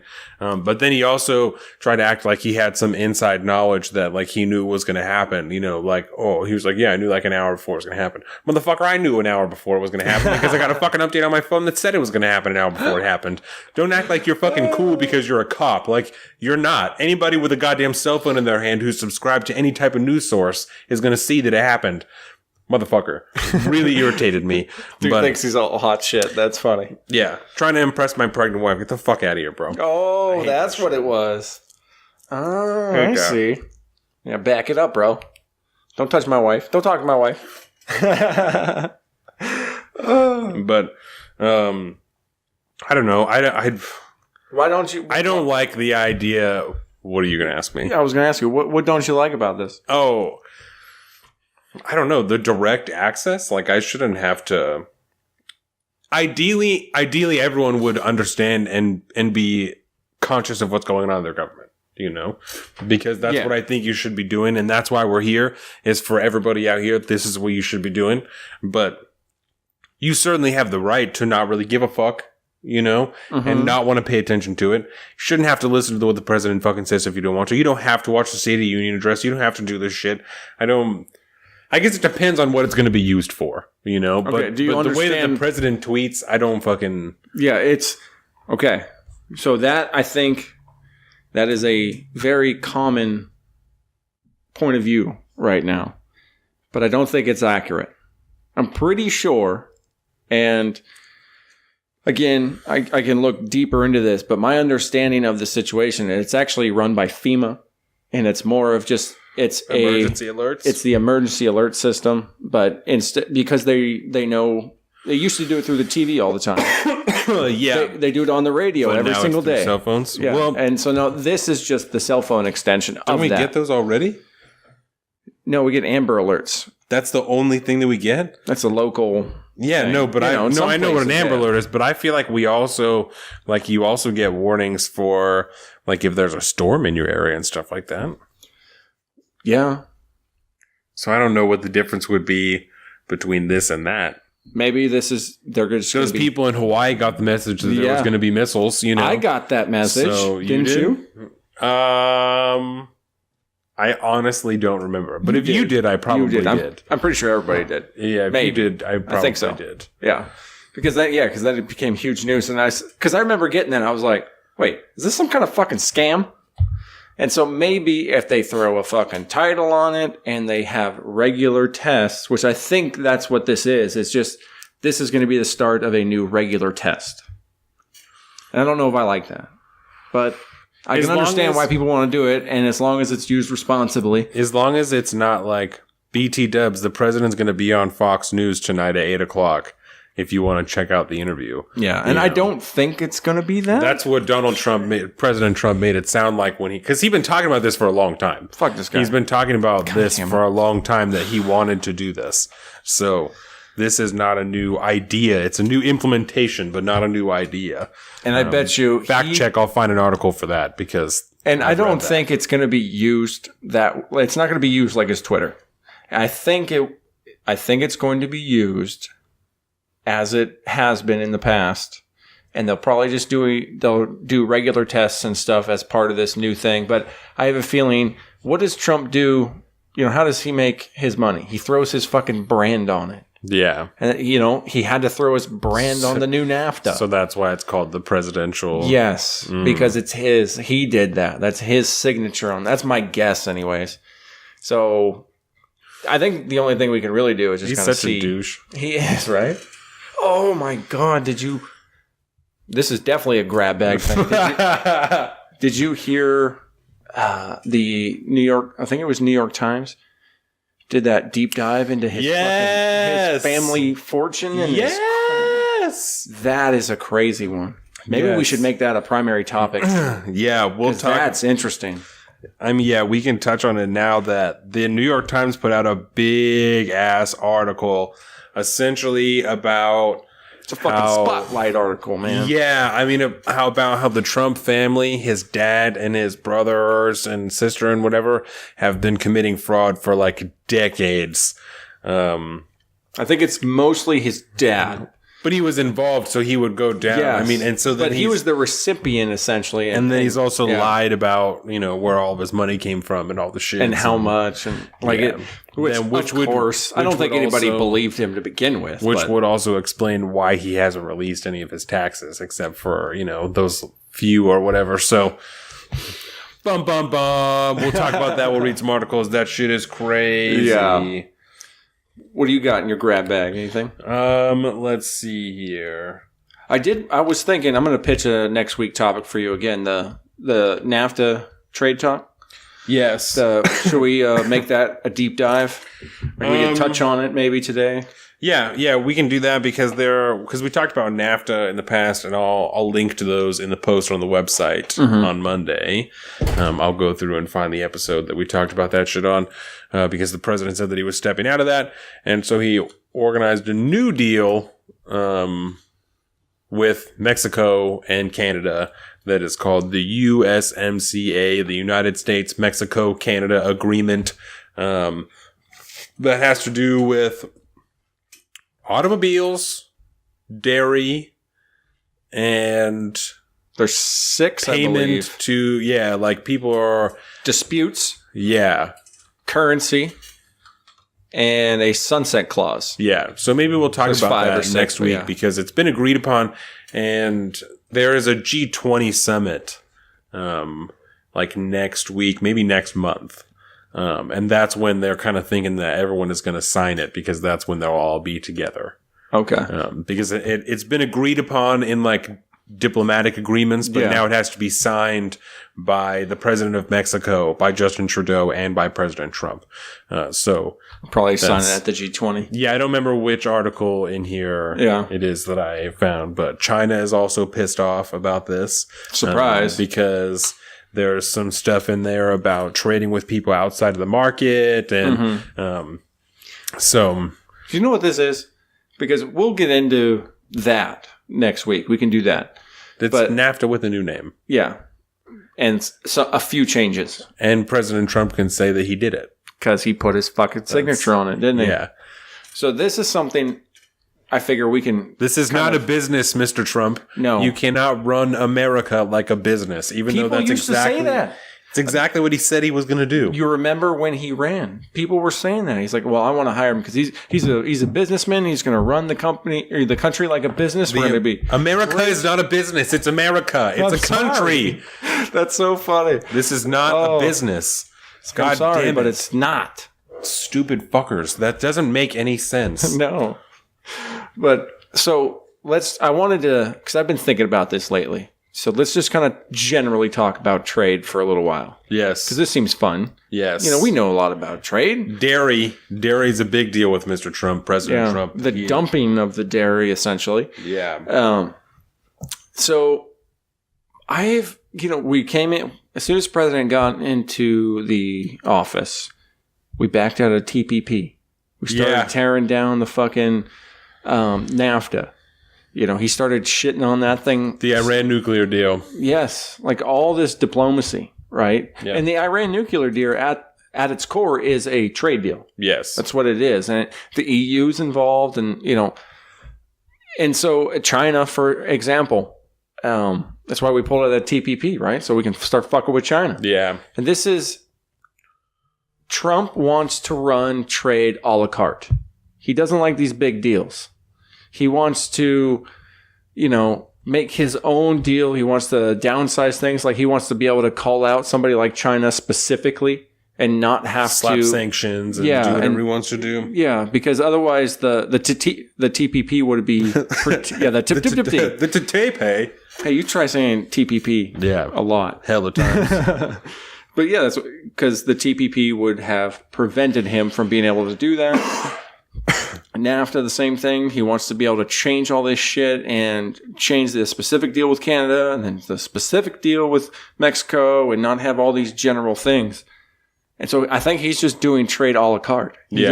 That's the way he sees things.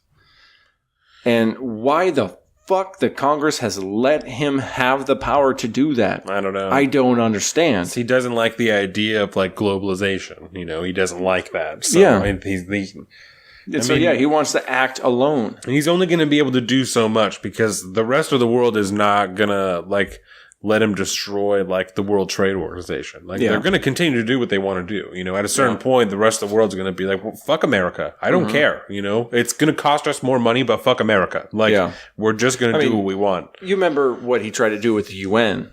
He just essentially he's well, not that he tried, but he was rhetorically referencing the fact that he doesn't like the UN. We're fucking paying all this money. Like, we don't want to fucking belong there. We don't have, kick UN out the door, man. Let them do their own thing somewhere else.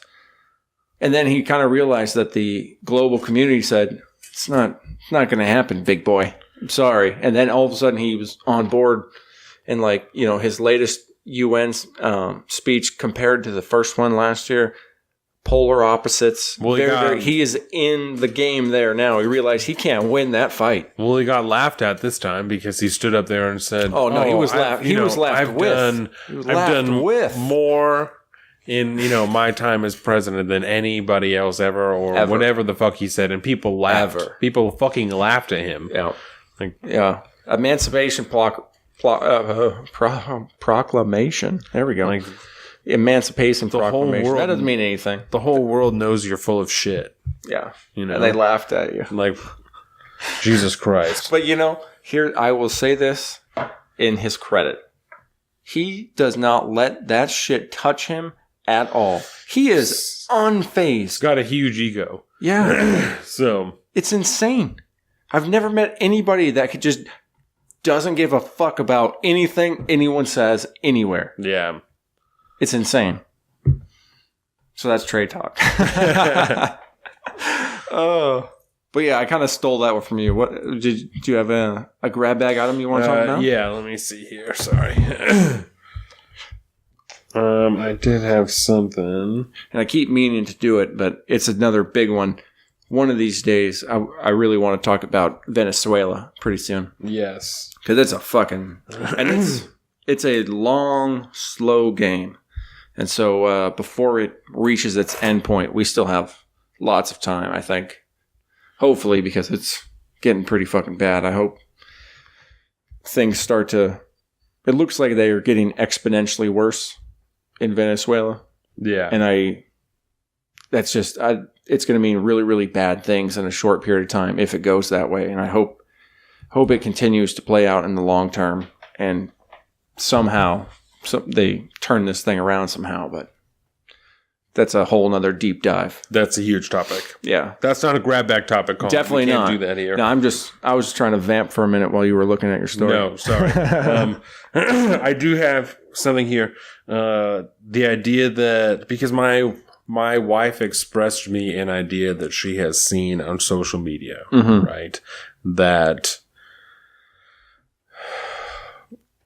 the men who come out about sexual assault within the Catholic Church are being believed with no question, but all these women who come out about sexual assault in X circumstances similar to, Christine Blasey Ford are not being believed, and that's unfair and that it's sexist just within society that's going on. Yeah. And I don't see those two things as equivalent circumstances. Period. You know what I'm saying? That's crazy. But that's completely different. I think that kind of goes with what we were talking about earlier, like a confusion between public perception of that person and criminal prosecution of that person, because a lot of those judges, or not judges, a lot of those priests, right, can't be criminally charged because it's been too long. Yeah. So there are civil cases that'll go against them, which is like we talked about last week or the week before, exactly what the process is with anybody else that's been sexually assaulted, but it's outside of the statute of limitations. At that point, the only option that you have is a civil case. Like that's the same thing that's going on. Yeah. So I don't understand. I don't understand that. That's so. And I don't even know how to really respond to that, because it's factual. I mean, we know it's not. Yeah, I don't know how anybody can equate the two, I guess is what I'm saying. What did you do? Fucking drop the joint. Oh, look at you. And talk about undercovered too. Between, everything that's been happening, if you really pay attention like we do, they cover it. But I mean, it's not in what you would call the mainstream, TV news. It's not on network news. It's all New York Times, Washington Post. It's all a lot of newspapers covering it, but you don't hear about it as much as you do everything else. Yeah. And it's watch Joe Rogan's new special. He talks about that almost. Well, and I also think that there's a slight difference that there is, especially now, it is understood that there is a history and fundamental problem within the Catholic Church that has perpetrated this for decades. You know what I'm saying? Yeah. And with one person like Judge Kavanaugh, that doesn't happen, right? But like it did when the Me Too movement kind of really kicked off, like in Hollywood, and all those fucking people got busted, you know what I'm saying? Yeah. That's that same shit. That's the exact same thing. Like those two circumstances are much more equivalent than one person and a whole system of fucking abuse and cover up. You know what I'm saying?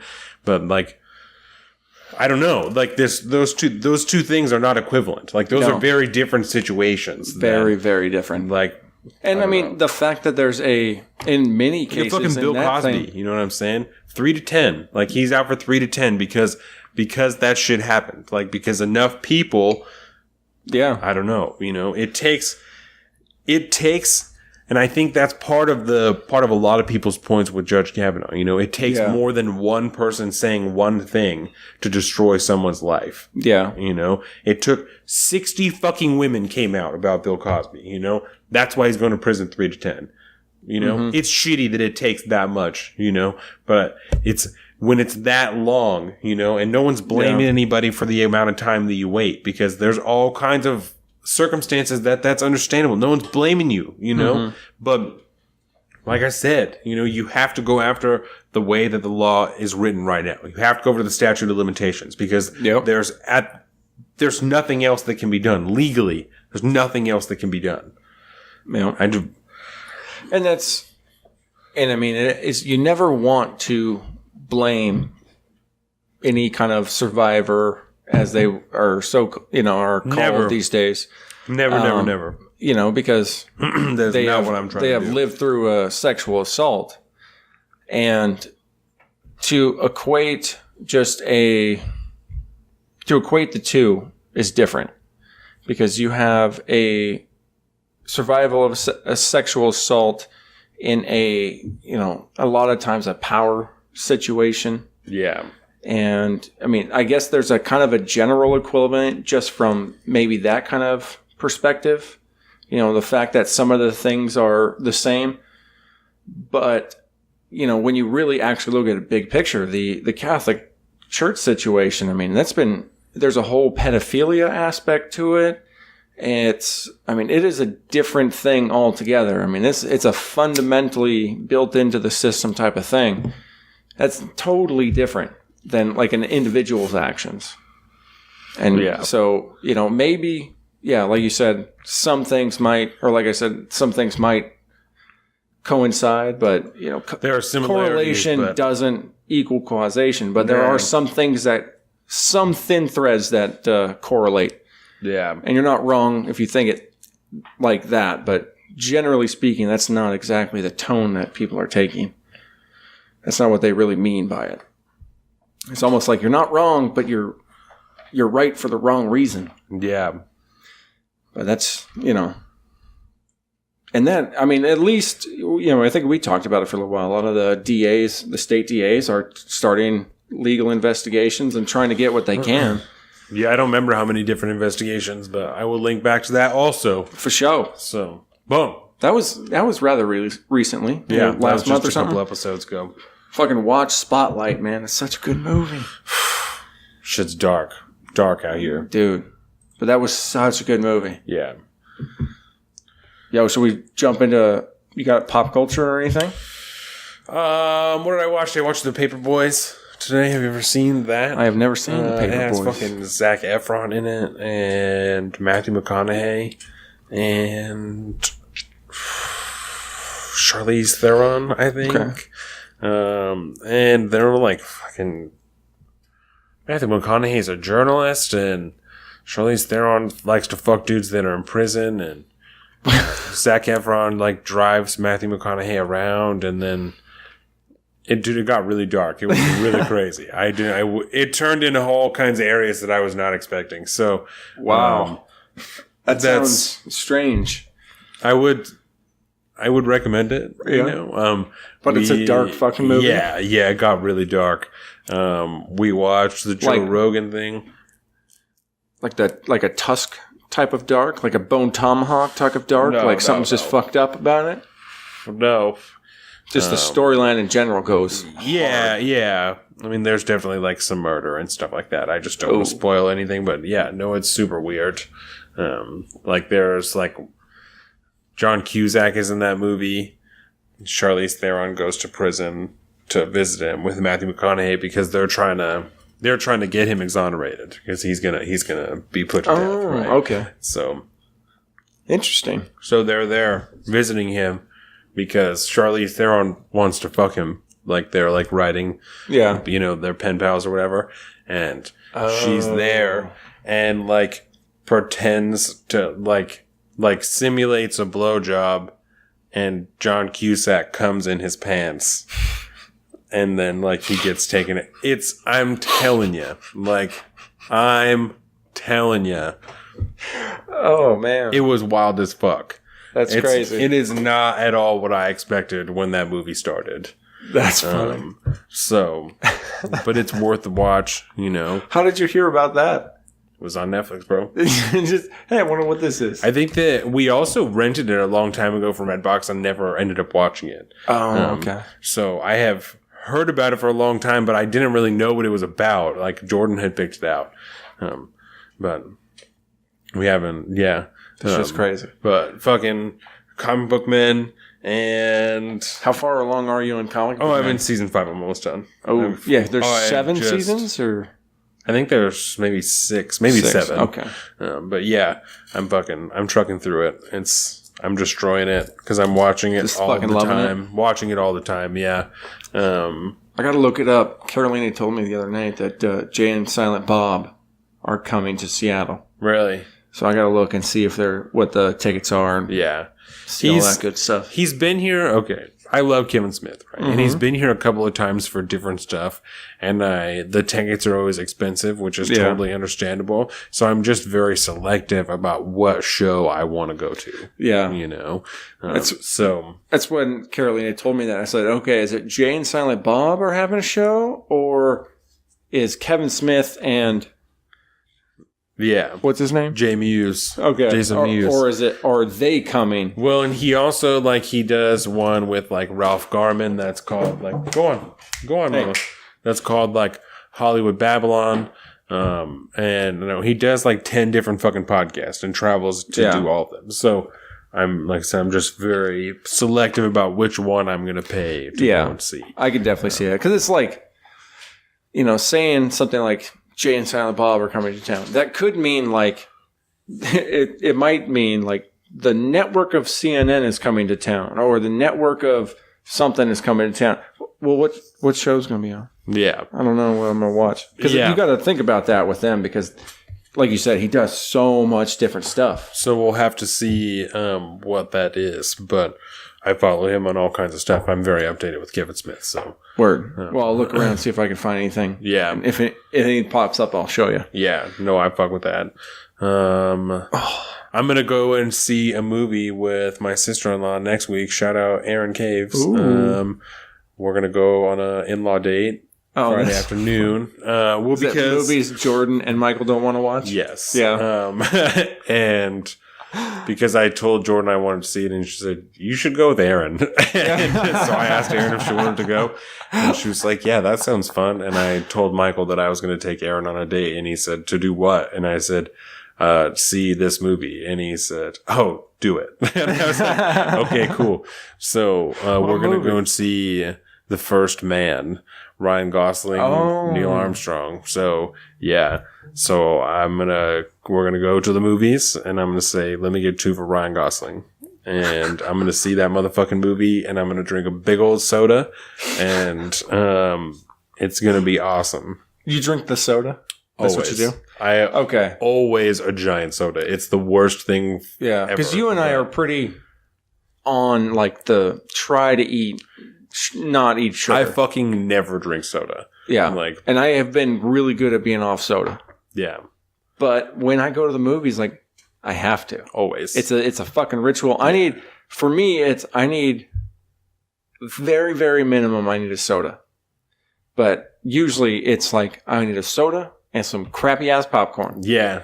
That's what I want. That's just what I get. Jordan likes to get popcorn, and then she likes to get M&M's or Reese's Pieces and put it in the popcorn. Oh, yo. And then so you get the sweet and salty and whatever, which is whatever, because I don't love popcorn, but I'll eat some, Yeah. But I know I get are you the kind of guy that gets pissed off if at Christmas time you get that decorative jar jug thing of 3 different kinds of popcorn? The cheddar popcorn is good. Cheddar popcorn is real good. Yeah, the cheddar popcorn is good. I fuck with that. But yeah, no, I get the obscenely large soda that if I saw someone at the gas station with that, I would judge them a little bit. I'd be you don't need a fucking soda that big, But for some reason, because I'm at the movie, I'm a fucking 42-ounce soda. That's not dumb. I should totally do that. And that's... don't rationalize it, man. There's no reason, but yeah.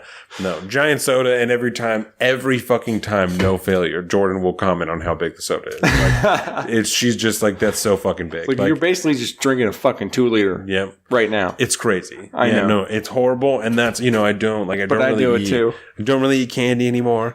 I don't drink soda. So I don't know if you remember how much fucking candy I used to eat, dumb candy. Mm-hmm. But I don't really do that anymore. You know what I'm saying? But it's kind of you just have to when you go to the movies. Soda. Yeah. I always like to get the when they have the commemorative. There's fucking cups? Walt again. Yeah. Yeah. The cups. The cool cups with all the...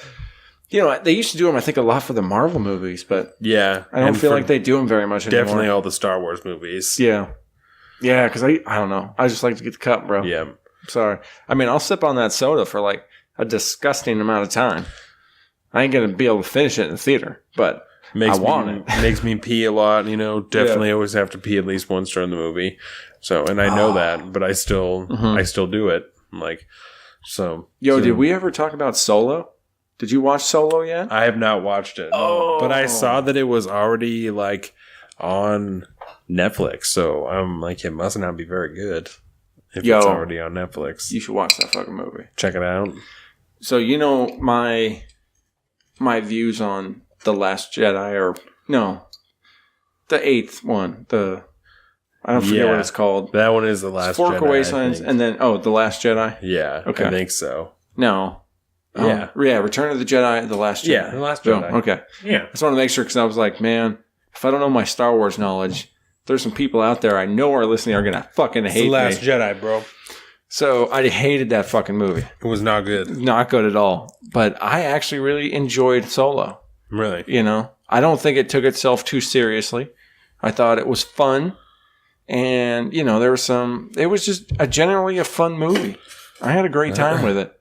I thought that Rogue One was a pretty good movie, but then at the end, nothing mattered. But that's the story. We already knew the story. But the story was the story is tragic. It just fucking ends. Yeah. They're dead. That's the only thing that I was like, well, why did I watch this movie? Because they saved the Empire, bro. They saved the rebellion. Yeah. Toppled. I mean, that was a pivotal moment. Some sacrifices were made. That one was good. That's some Saving Private Ryan shit right there. No, but I also told you I like the fucking prequels, so Judgment. Yeah, that's something else. That's like these new ones and the prequels, like those 3 in specific. Those we judge you accordingly just for those 3. Yeah. You know, there's a whole new realm of like fandom fucking hate for this new ones, you know. I really don't like them. Yeah. I don't know. That's just me. And I don't know. Yeah. Maybe it's just because they're made by Disney or something. Why are they shitty? Like, there's no reason that they should suck. There's too many. There's too many Star Wars. It's always been written this way, though. It's all fucking hype. It's been hype ever since episode 1. Yeah. You know, that's what it is. And now that, I mean, if they've certainly not at the top, you know, I feel like, you know, the Star Wars original trilogy was the top they hit, right? They're definitely And then they fucking plummeted with the prequels. And now, I mean, they've just gone up to a decent level and they're plateauing. You know, some are hits, some are misses. They're decent movies. They're fun, but they're not like, none of the new things are all going to be classics. None of them are going to be classics. Star Wars Clone Wars was the worst of the prequels, I think. The second one. Yeah, I think so. I think probably was the worst of the prequels. Like the third one was pretty good, you know. I liked seeing the conversion into Darth Vader. I liked that. Murdering children and whatnot. Like that's pretty interesting. You know? You don't think child murder is interesting? That's weird. No, my god! I thought the third one was pretty okay. Okay, I would never say that they're better than the originals because they're not. But I don't think that they're like hot trash. You know, that's really my point. Yeah, I will. I've seen them all enough, you know, so I keep watching them whenever It's not very often, but, you know, every now and again, I'm like, all right, we're going to watch all the fucking Star Wars movies. It takes forever. Especially now. There's so many more. Yeah. It's like watching Lord of the Rings, you know? Yeah. But I love to do that. Have you ever watched the third Lord of the Rings with all of the, like, the extra scenes and shit? Like the director's cut? I believe so, yeah. It's like 4.5 hours long. Fuck like, yeah. Who even fucking has time for that? I've watched it. Like, but I have all 3 of them on Amazon. And I have all 3 of the extended Hobbits on Amazon. I have not love them shits. I have not seen the Hobbits, right? Because this is why, right? I have this is why, okay? I can't. There are movies. Jordan's mom, my mother-in-law, fucking Katie, right? Has like some movies that she will watch obscene amounts of times. Right. And so, like, The Hobbit is one of those ones. Sherlock Holmes is one of these movies, right? That's just so many times that I'm like, I can't fucking stand this, right? Yeah. So, it's that top 40 list syndrome. when I first got together with my wife, The Hobbit was this movie, right? That she was, like, watching at that point. All the time. And every time I came over, because I came over about the same time every night, you know, the same scene of the movie was on where, like, they're in someone's house and they're singing and throwing plates around and doing all the whatever. And I got so fucking annoyed with it. I was like, I don't even want to watch this movie. Like, I'm not interested in watching this movie because fuck, I don't want to have to watch this scene again. Like, I've seen it that many times. That's great. And I think that that's why I've never seen those movies. Very well. It's because I don't want to watch that scene again. Amen. But eventually I'll have to, probably. I don't think I've ever had that problem with movies, but I have had that problem with, like, songs a lot. Yeah. You know what I mean? I'm like, oh my God, no more. I could see how the two could correlate. That's really, like, the only movie that's really happened to me with. Because there's lots of movies that, like, Jordan will do kind of the same thing. We'll watch the same thing just a lot of times in the same area. So for a long time, I didn't want to watch Megamind because we'd watched it so many fucking times. Like, I'm like, I need a break from Megamind. You know? She loves the movie Les Miserables. Loves it, right? Great movie. Fantastic movie. But I don't want to... She gave me a fucking break. Like, I don't want to watch it right now. So there's just some shit like that. I feel like whenever we have to, like, we decide to sit down and watch a movie, that's, like, Caroline and I, that's always an issue I have, is I know that I'm the type of guy that loves to rewatch movies. Yeah. All the time.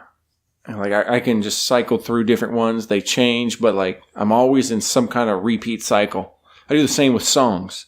And so, like, I always feel really bad about rewatching something because I don't know if enough time has passed. Because I don't want... I'm trying to protect against that same syndrome. Yeah. It's like, I don't want her to see this movie enough that she never wants to fucking watch it again. I got to be real careful about this. That's good that you're considerate of that.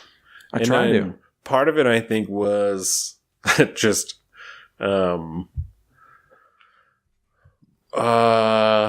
like my willingness to accommodate, you know? Yeah. Like, in the beginning, dude, like, it's cool. I don't care. Watch whatever you want. I don't give a shit. Like, it didn't, you know, I could, like, kind of do something else off to the side. It didn't really matter. So I did it to myself, but this is just where we're at. Just time has to go by and then I'll watch them. Because I really like that movie. Like, I think it's crazy that, like, Hugh Jackman and Sean Connery, or not Sean Connery, what's his name? Russell Crowe.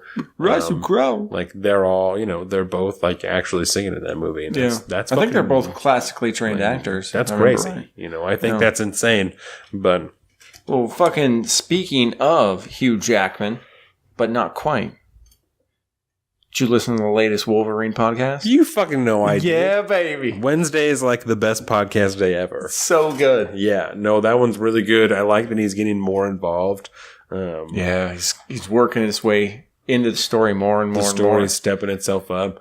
I think we actually heard his full voice for like a couple minutes. Yeah, it was pretty cool. Yeah, if any of you guys are into comics at all, the Wolverine The Long Night podcast, it's done by Marvel. It's quality, really, really good audio drama, man. It does it every time. Yeah, it is so good. Done in stereo, so make sure you listen with both headphones in, or like in a car is a really great place to do it because that's what I did. Car is perfect place for that because I've re-listened to a couple episodes. Yeah, so that's really good. It's so good. You can, like, you know what? I'm gonna go back and I'm gonna listen to the rest of these. Yeah, before next week, and I'll just roll right into it. Well, and it's kind of creepy too, you know. Yeah. So there's deals with like cults and stuff like that. Yeah. So it's very suspenseful. Yeah, it's good. I like it a lot. I love that shit. It was a beautiful segue, though. I do have to say, clap, clap, clap for me. Yeah. So is that all you got? We could stop rolling from there. We're going to some sports. Let's do some fucking sports. So, UFC fight tonight, like we talked about. I don't know exactly what number it is. UFC fucking 239 or some crazy shit. Yeah. But it's McGregor. Yeah, nobody good is playing, right? Habib nobody good is fighting. Nurmagomedov. So that's going to be wild. We're going to go to Jordan's dad's friend's house. Dale and Alex. They are a couple. They're rad fucking. They're a good ass time. Yeah. So you think fucking Khabib's gonna kick his ass, or? I have not watched UFC in a long time, so Yeah. I got no fucking idea. But I did see a video of Khabib Nurmagomedov wrestling a bear when he was a child. So there's always that. Just saying. Yeah, there's always that. That is crazy. Yeah, I just I'm really curious about it because of if I think we talked about it at I don't remember when, but Tell Jake to order that shit. Yeah, Do it. Like, Jake, listen. Let's do this, bro. It's not that big of a deal. Just order the fight. That's funny. But word, yeah, that'll be good. Yeah. Because I'm curious to see what happens after that. There's been so much fucking like drama and like issues between those two. Dude. I think it was during the pre-show we were talking about it, maybe. But yeah, I just fucking throwing that shit at the bus and oh man, it was nuts. He went crazy. Yeah. And now they're gonna fucking fight for real again. So it'll be interesting. So I'm gonna go over injuries first. Okay. We can't forget to do pick'ems again. Yes. Yeah. We can't forget that. So I'm going to go over injuries first. Tight end for the Seahawks, Will Dissly, out for the rest of the season. Torres Patella. Oof. Went out during the game. Yeah, it was horrible. It was terrible to watch, and because he's been doing really good. Russ likes to throw to him. Yeah. And he's a rookie this year, so that's just sad to see. Yeah, it is. In the very same game against the Cardinals, Earl Thomas broke his leg. Right? Broke his same leg that he broke last year, but they didn't do surgery, so there wasn't a rod in it. So that's why they're saying that it broke again. So, and on his way, while he was on his way out of the field, or out of the stadium, flipped the old bird over to the Seahawks sideline, which... Yeah, tell me about that. Okay. Because I saw the clip and I was like, what the fuck happened there? Was it they must have left him high and dry or? So this moment is almost poetic, right? Okay. Because Earl Thomas breaking his leg and going off the field is at the exact same time the exact reason that Earl Thomas wanted a contract and the exact reason that the Seahawks did not want to give him a contract. Like, at the exact same time, that's exactly what that is. Like, they're like, we don't know that you're going to be able to hang on for another 4 years, so we don't want to sign you to a third contract. And he's like, I don't want to play and risk myself if I don't know that I'm going to have a job next year. You know what I'm saying? So that's what the holdout was about. Exactly. Oh, so Jesus. That's what I'm saying. That's crazy. Almost poetic. That's tragically poetic. So while I do not love what happened with Earl Thomas, yeah, I do not blame him for his choice on the field that day. Yeah, that's funny as fuck. I'm sorry. I think that's great. That's so funny, man. A lot of people are just don't super upset, and I understand both that it is a business and also that Earl is a businessman and needs to look out for himself. You know what I'm saying? But he was also the number one free safety in the league at the time. So if he's able to come back, someone else will pay him. You know what I'm saying? They will not pay him what he wants, but they will pay him. So I don't know. We'll see how that turns out. Yeah. I guess. I mean, how long would he be out? Basically just maybe till next season? All year, yeah. Okay. In the same week, Tyler Eifert is a tight end for the Bengals. He broke his ankle. Last year, he tore his ACL or some shit like that, and he's had problems with his back. He's had all kinds of injuries. And so he's going to be out for a while. Running back for the Bengals, Gio Bernard, he's out 2 to 4 weeks. He sprained his MCL. And Joe Mixon is their other running back, and he's just coming back, which is really interesting. Well, he's just coming back. Randall Cobb is a wide receiver for the Packers, and he is still out. He fucked his hamstring up, and he didn't play last week, and he's not playing this week. Marquette King, who is the punter for the Broncos, he's on IR, and he looks like he's going to be cut when he's healthy. I have that article here I don't remember why the fuck he's on IR, but They traded for him and they got him or they signed him from the Raiders. That's what it was. He got cut and they signed him. A thigh injury. That's why. But he was also doing shitty. Which is really interesting because he was a great punter for the Raiders. And going to Mile High Stadium, he should be even better. But he was ranked 20th among the 31 qualifying punters, which should not be. He should be much higher than that. So they're going to cut him, it looks like. Happens, man. Yeah. So the first thing that I have in actual news, right, because that's all I have for injuries. Well, let me ask you before you do that, if you don't mind. Have you heard anything about Rex Burkhead? No, he's still on IR. Yeah, so he'll be out for, that's like 8 weeks. Oh. So he'll be out for a while. Yeah. Sorry, Rex. Yeah. It might be time to part ways. Yeah. I'm going to, especially with the way that Sony Michel and James White have been playing as now that there's only 2 running backs in New England, they're both doing fucking incredible. Last week, James White on Thursday, he had 10 catches, 77 yards, and a touchdown. That was the Colts game, right? Thursday? Yeah. I watched that. That was... They fucked on the Colts. Yeah, they did. Sony Michel had almost 100 yards, and he got a touchdown. Those 2 backs are working incredibly good for them. So, and they just got Sony Michel in the draft this year. Mm-hmm. So, even if Rex Burkhead does come back, I don't know that his role is guaranteed there like it was before when this is working like this. So... Yeah. Especially because by the time he comes out, I mean, it'll be playoff time. They'll be working for a playoff run. Mm-hmm. And so. Yeah. And I got more to talk about that, but that could wait, I think, till fantasy talk. Yeah. I just got a couple of news things, and then we can hit fantasy, and then we can do the pick'ems, and then we can get the fuck out of here. Word. So, Le'Veon Bell has been holding out this whole time. You know what I'm saying? It looks like he is going to report week 7. Which is their bye week. And he had to come back by week 10 because they put the franchise tag on him, but he didn't sign it because he wants a long-term contract, right? He stands to make, I think, 14 on the franchise tag, but wants 17 million a year. Fuck you, man. Take the 14. Come on. So Give him the game. He's not signed the franchise tag, so he's been holding out, but he has to play at least 6 games to be a free agent next year. So he had to come back by week 10. So he's leaving. He just has to play. Exactly. So now he's coming back week 7, which is the bye week, so he can have a week to train, and then he'll be back week 8 for... I'm only here so I don't get fined. Yeah, but we'll see. I mean, James Conner was the guy that they had in at the time, and he was really good for the first couple weeks, and he's kind of been teetering off a little bit now. But they've obviously seen that he has the potential to be that good.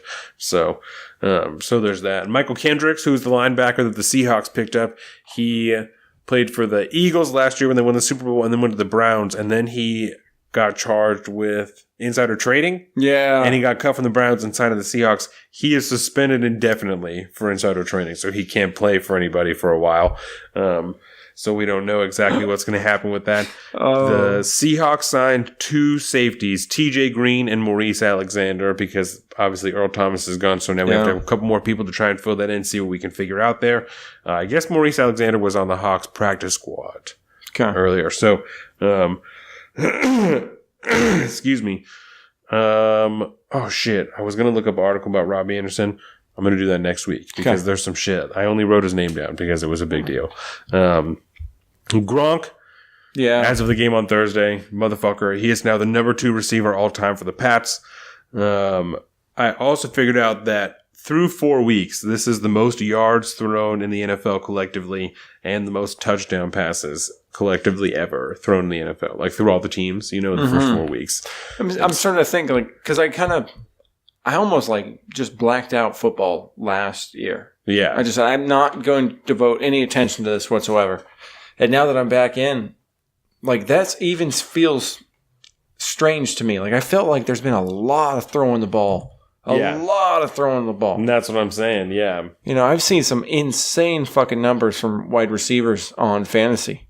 Just people putting up insane fucking numbers, man. Absolutely. Case Bowls that first week or whatever, pulling 210. Patrick Mahomes and shit. Crazy, man. Yeah. Crazy numbers. Quarterbacks getting 40 plus, 50 fucking points. Stupid. Dude. Stupid. Yeah, Patrick Mahomes threw. Yeah, last week, Fuck, Jared Goff had like 400 yards and like 5 touchdowns, stupid shit. I mean, that's crazy. Well, that's what the Colts-Pats game was, too. It was nothing fucking but. Yeah. It didn't work out so well for Andrew Luck, but... No, man. The Colts, they had 5 drop passes just coming into the fourth quarter, and then probably had 2 more after that. Yeah. And it was rough. It was dumb. And they don't have like a really solid back. Like they have like 2 or 3, and Marlon Mack is their best running back, but he can't stay healthy, so they're just fucked out of it. They're in a tight spot, man. Tom Brady had 2 interceptions that should not have been interceptions. Yeah. The one that slipped right through Chris Hogan's arms, that shit. He should have caught that shit. Yeah. And then Gronk had a pass that he got hit by somebody after 2 steps, and he should not have dropped that fucking ball. Tell me about it. It's twice Gronk. It's twice the size of that guy that hit him. There's no reason he should have dropped that ball. Yeah. But Julian Edelman came back for the Pats, and he came back with a fucking vengeance. He was suspended for PEDs, and he had 7 catches, 57 yards. Yep, balling out. Just acted like nothing was missing. So it was a good deal. And Mark Ingram comes back this week, and that is all that I have for actual notes. So what do you have on fantasy? What you got? Well, fucking Gronk for one. Yeah. 13.5 points. He's putting up normal, mid-level, I think, tight end numbers. And right? I mean, he's not getting insane amounts, but he's not doing terrible fantasy. No, not at all. Especially right now that so many tight ends are hurt, like Gronk. He's just not really acting like that fucking first round pick type of guy, right? Or not first round, but I think second, third round. Yeah. He's letting me down, but he's not doing bad enough that I got to look elsewhere. Right. Unlike my fucking quarterback spot. That's unfortunate. I don't know 100% yet, but do you know the is Tampa Bay? Is Tampa Bay going to play Fitz again? No. Nope. He's done. No, the starter is Jameis Winston now.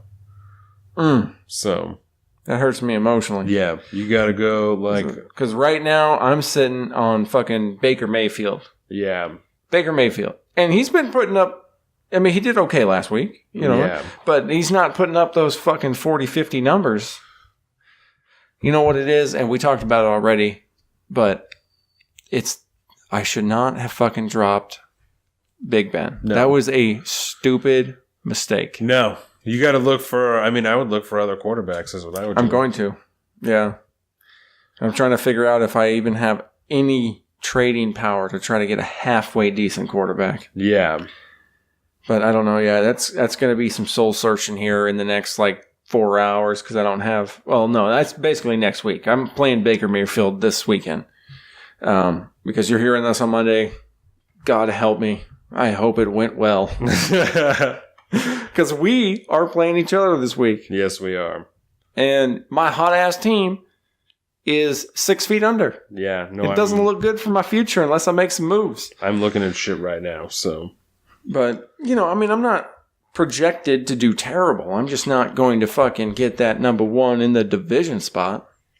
So the thing, all you got to do is make it to the playoffs. Yeah. Because that's all you got to do. Because at that point, your record doesn't matter. Nothing else matters. All you got to do is make it to the playoffs. And I think that, I got to check the numbers real quick, the standings. But I think I got a 50-point fucking lead on the number 2 spot. 664 to 613 is, I think it's Joe Hike. Yeah. And then fucking Case Balls is almost 670. Yeah. And so, I got a little bit of leeway, but I still got a long way to go for Case Balls. So, but what place do I need to be in to make playoffs? I think that the top 8 make the playoffs. So, got to be in the top 8. And you can go to... Does everyone else's players become available for the playoffs? No. Okay. It is the top 2, 4, 6, 8. Yeah, the top 8. Okay. And at this point, you are in the playoffs. So, yeah, I'm sitting number 2 spot right now. Yeah. Okay. Well, Godspeed. We'll see how this goes, and it might just be a bump in the road, bro. It might just be a bump. There's a long time. The playoffs don't start until, week fucking, 11 or 12, yeah. I think, so. Yeah, it's pretty probably far out 11. there. So yeah, you got a lot of time. Mm-hmm. There's a lot of stuff that happens in between now and then. A lot of people can get hurt. A lot of people get sat, and the trade deadline hasn't gone by. People can still get traded to different teams. So yeah, there's a lot of stuff. That, do you do Super Bowl parties? yeah, bro. I mean, do you have like a regular one you go to every year? Or? No, I've gone to like different ones. Like we had some people over last 2 years ago, and last year we went to like fucking Clint and Angie's house and stuff like that. So shout out Clint and Angie. Shout out Jake and Morgan. I'm going to see if we can fucking organize a Super Bowl party for us. Fuck yeah, bro. That'd be fucking dope. I will be there. I think that at this point the Rams could go to the Super Bowl. They're looking good, man. Possible. The Rams look stupid good. Yeah. So, any particular games you're looking forward to this weekend? Rams Hawks. Yeah. I'm going to the Pumpkin Patch tomorrow, which I am excited for. I love my family, but I also love football on Sundays, so I will be listening 7:10 the whole time. I almost wish everybody hated fall so that we wouldn't be interfered with our football. Well, Jordan wants to take like pictures, because she's pregnant and stuff. That's because fall is beautiful and it's awesome. Exactly. But I wish it wasn't awesome and everybody hated it so we could all watch football. Yeah. So, she's like got it, like she picked an outfit that she wants me to wear so people can take pictures of us. And oh, that's cool. You guys going all classy and shit? No, because it's still the Pumpkin Patch. I'm still gonna wear like boots and shit like that, but like a flannel that but it's one that I just bought, and then like a fresh, you're like the fucking, you're like that Justin Timberlake cover, with your Back Into the Woods or whatever his album's called. Yeah, you'd be all dapper in your plaid. They got these really nice flannels at Costco for like $13. They're like really thick. I have a few of them. Yeah, balling out. So I got some of those. I wear them a lot in the fall. Yeah. It's because I work outside and it's fucking cold out now. It's fucking pouring down rain on us all day yesterday. Yeah. It's great. So it's time to switch to flannel. So I just picked up a new QB, so just watch the fuck out. Told you, I'm beating your ass this week. I'm going to 4-1. I'm taking this fucking money this year. I got a baby on the way. Who the fuck are you playing right now? Falco? I'm streaming. No, I dropped Flacco, bro. Flacco. I'm streaming Blake Bortles against Kansas City. Blake Bortles? Yep. Why is my shit not updated? I just did it, so you might have to close your app and then do it. You know what I'm saying? Got Switch screens or something. Oh, there it is. You just did it. Yep, I'm doing it. You've been sitting here fucking making trades behind my back, man. I'm doing it. Oh, shit. I'm doing it. I picked him up. He was on the fucking waiver wire. He's mine. You son of a bitch. So, that is all that I have for sports. As far as fantasy, do you have anythings this week? No, that's cool. Okay. Then,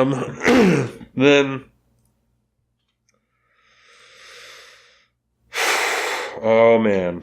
Okay. Well, I just want you to know, I'm a little bit disappointed. You know what I'm saying? Because, you're just leading them on. You're not gay. You're just really, really vain. Fucking don't judge me. Just like the attention, bro. I mean, I do a podcast. What does that say about you?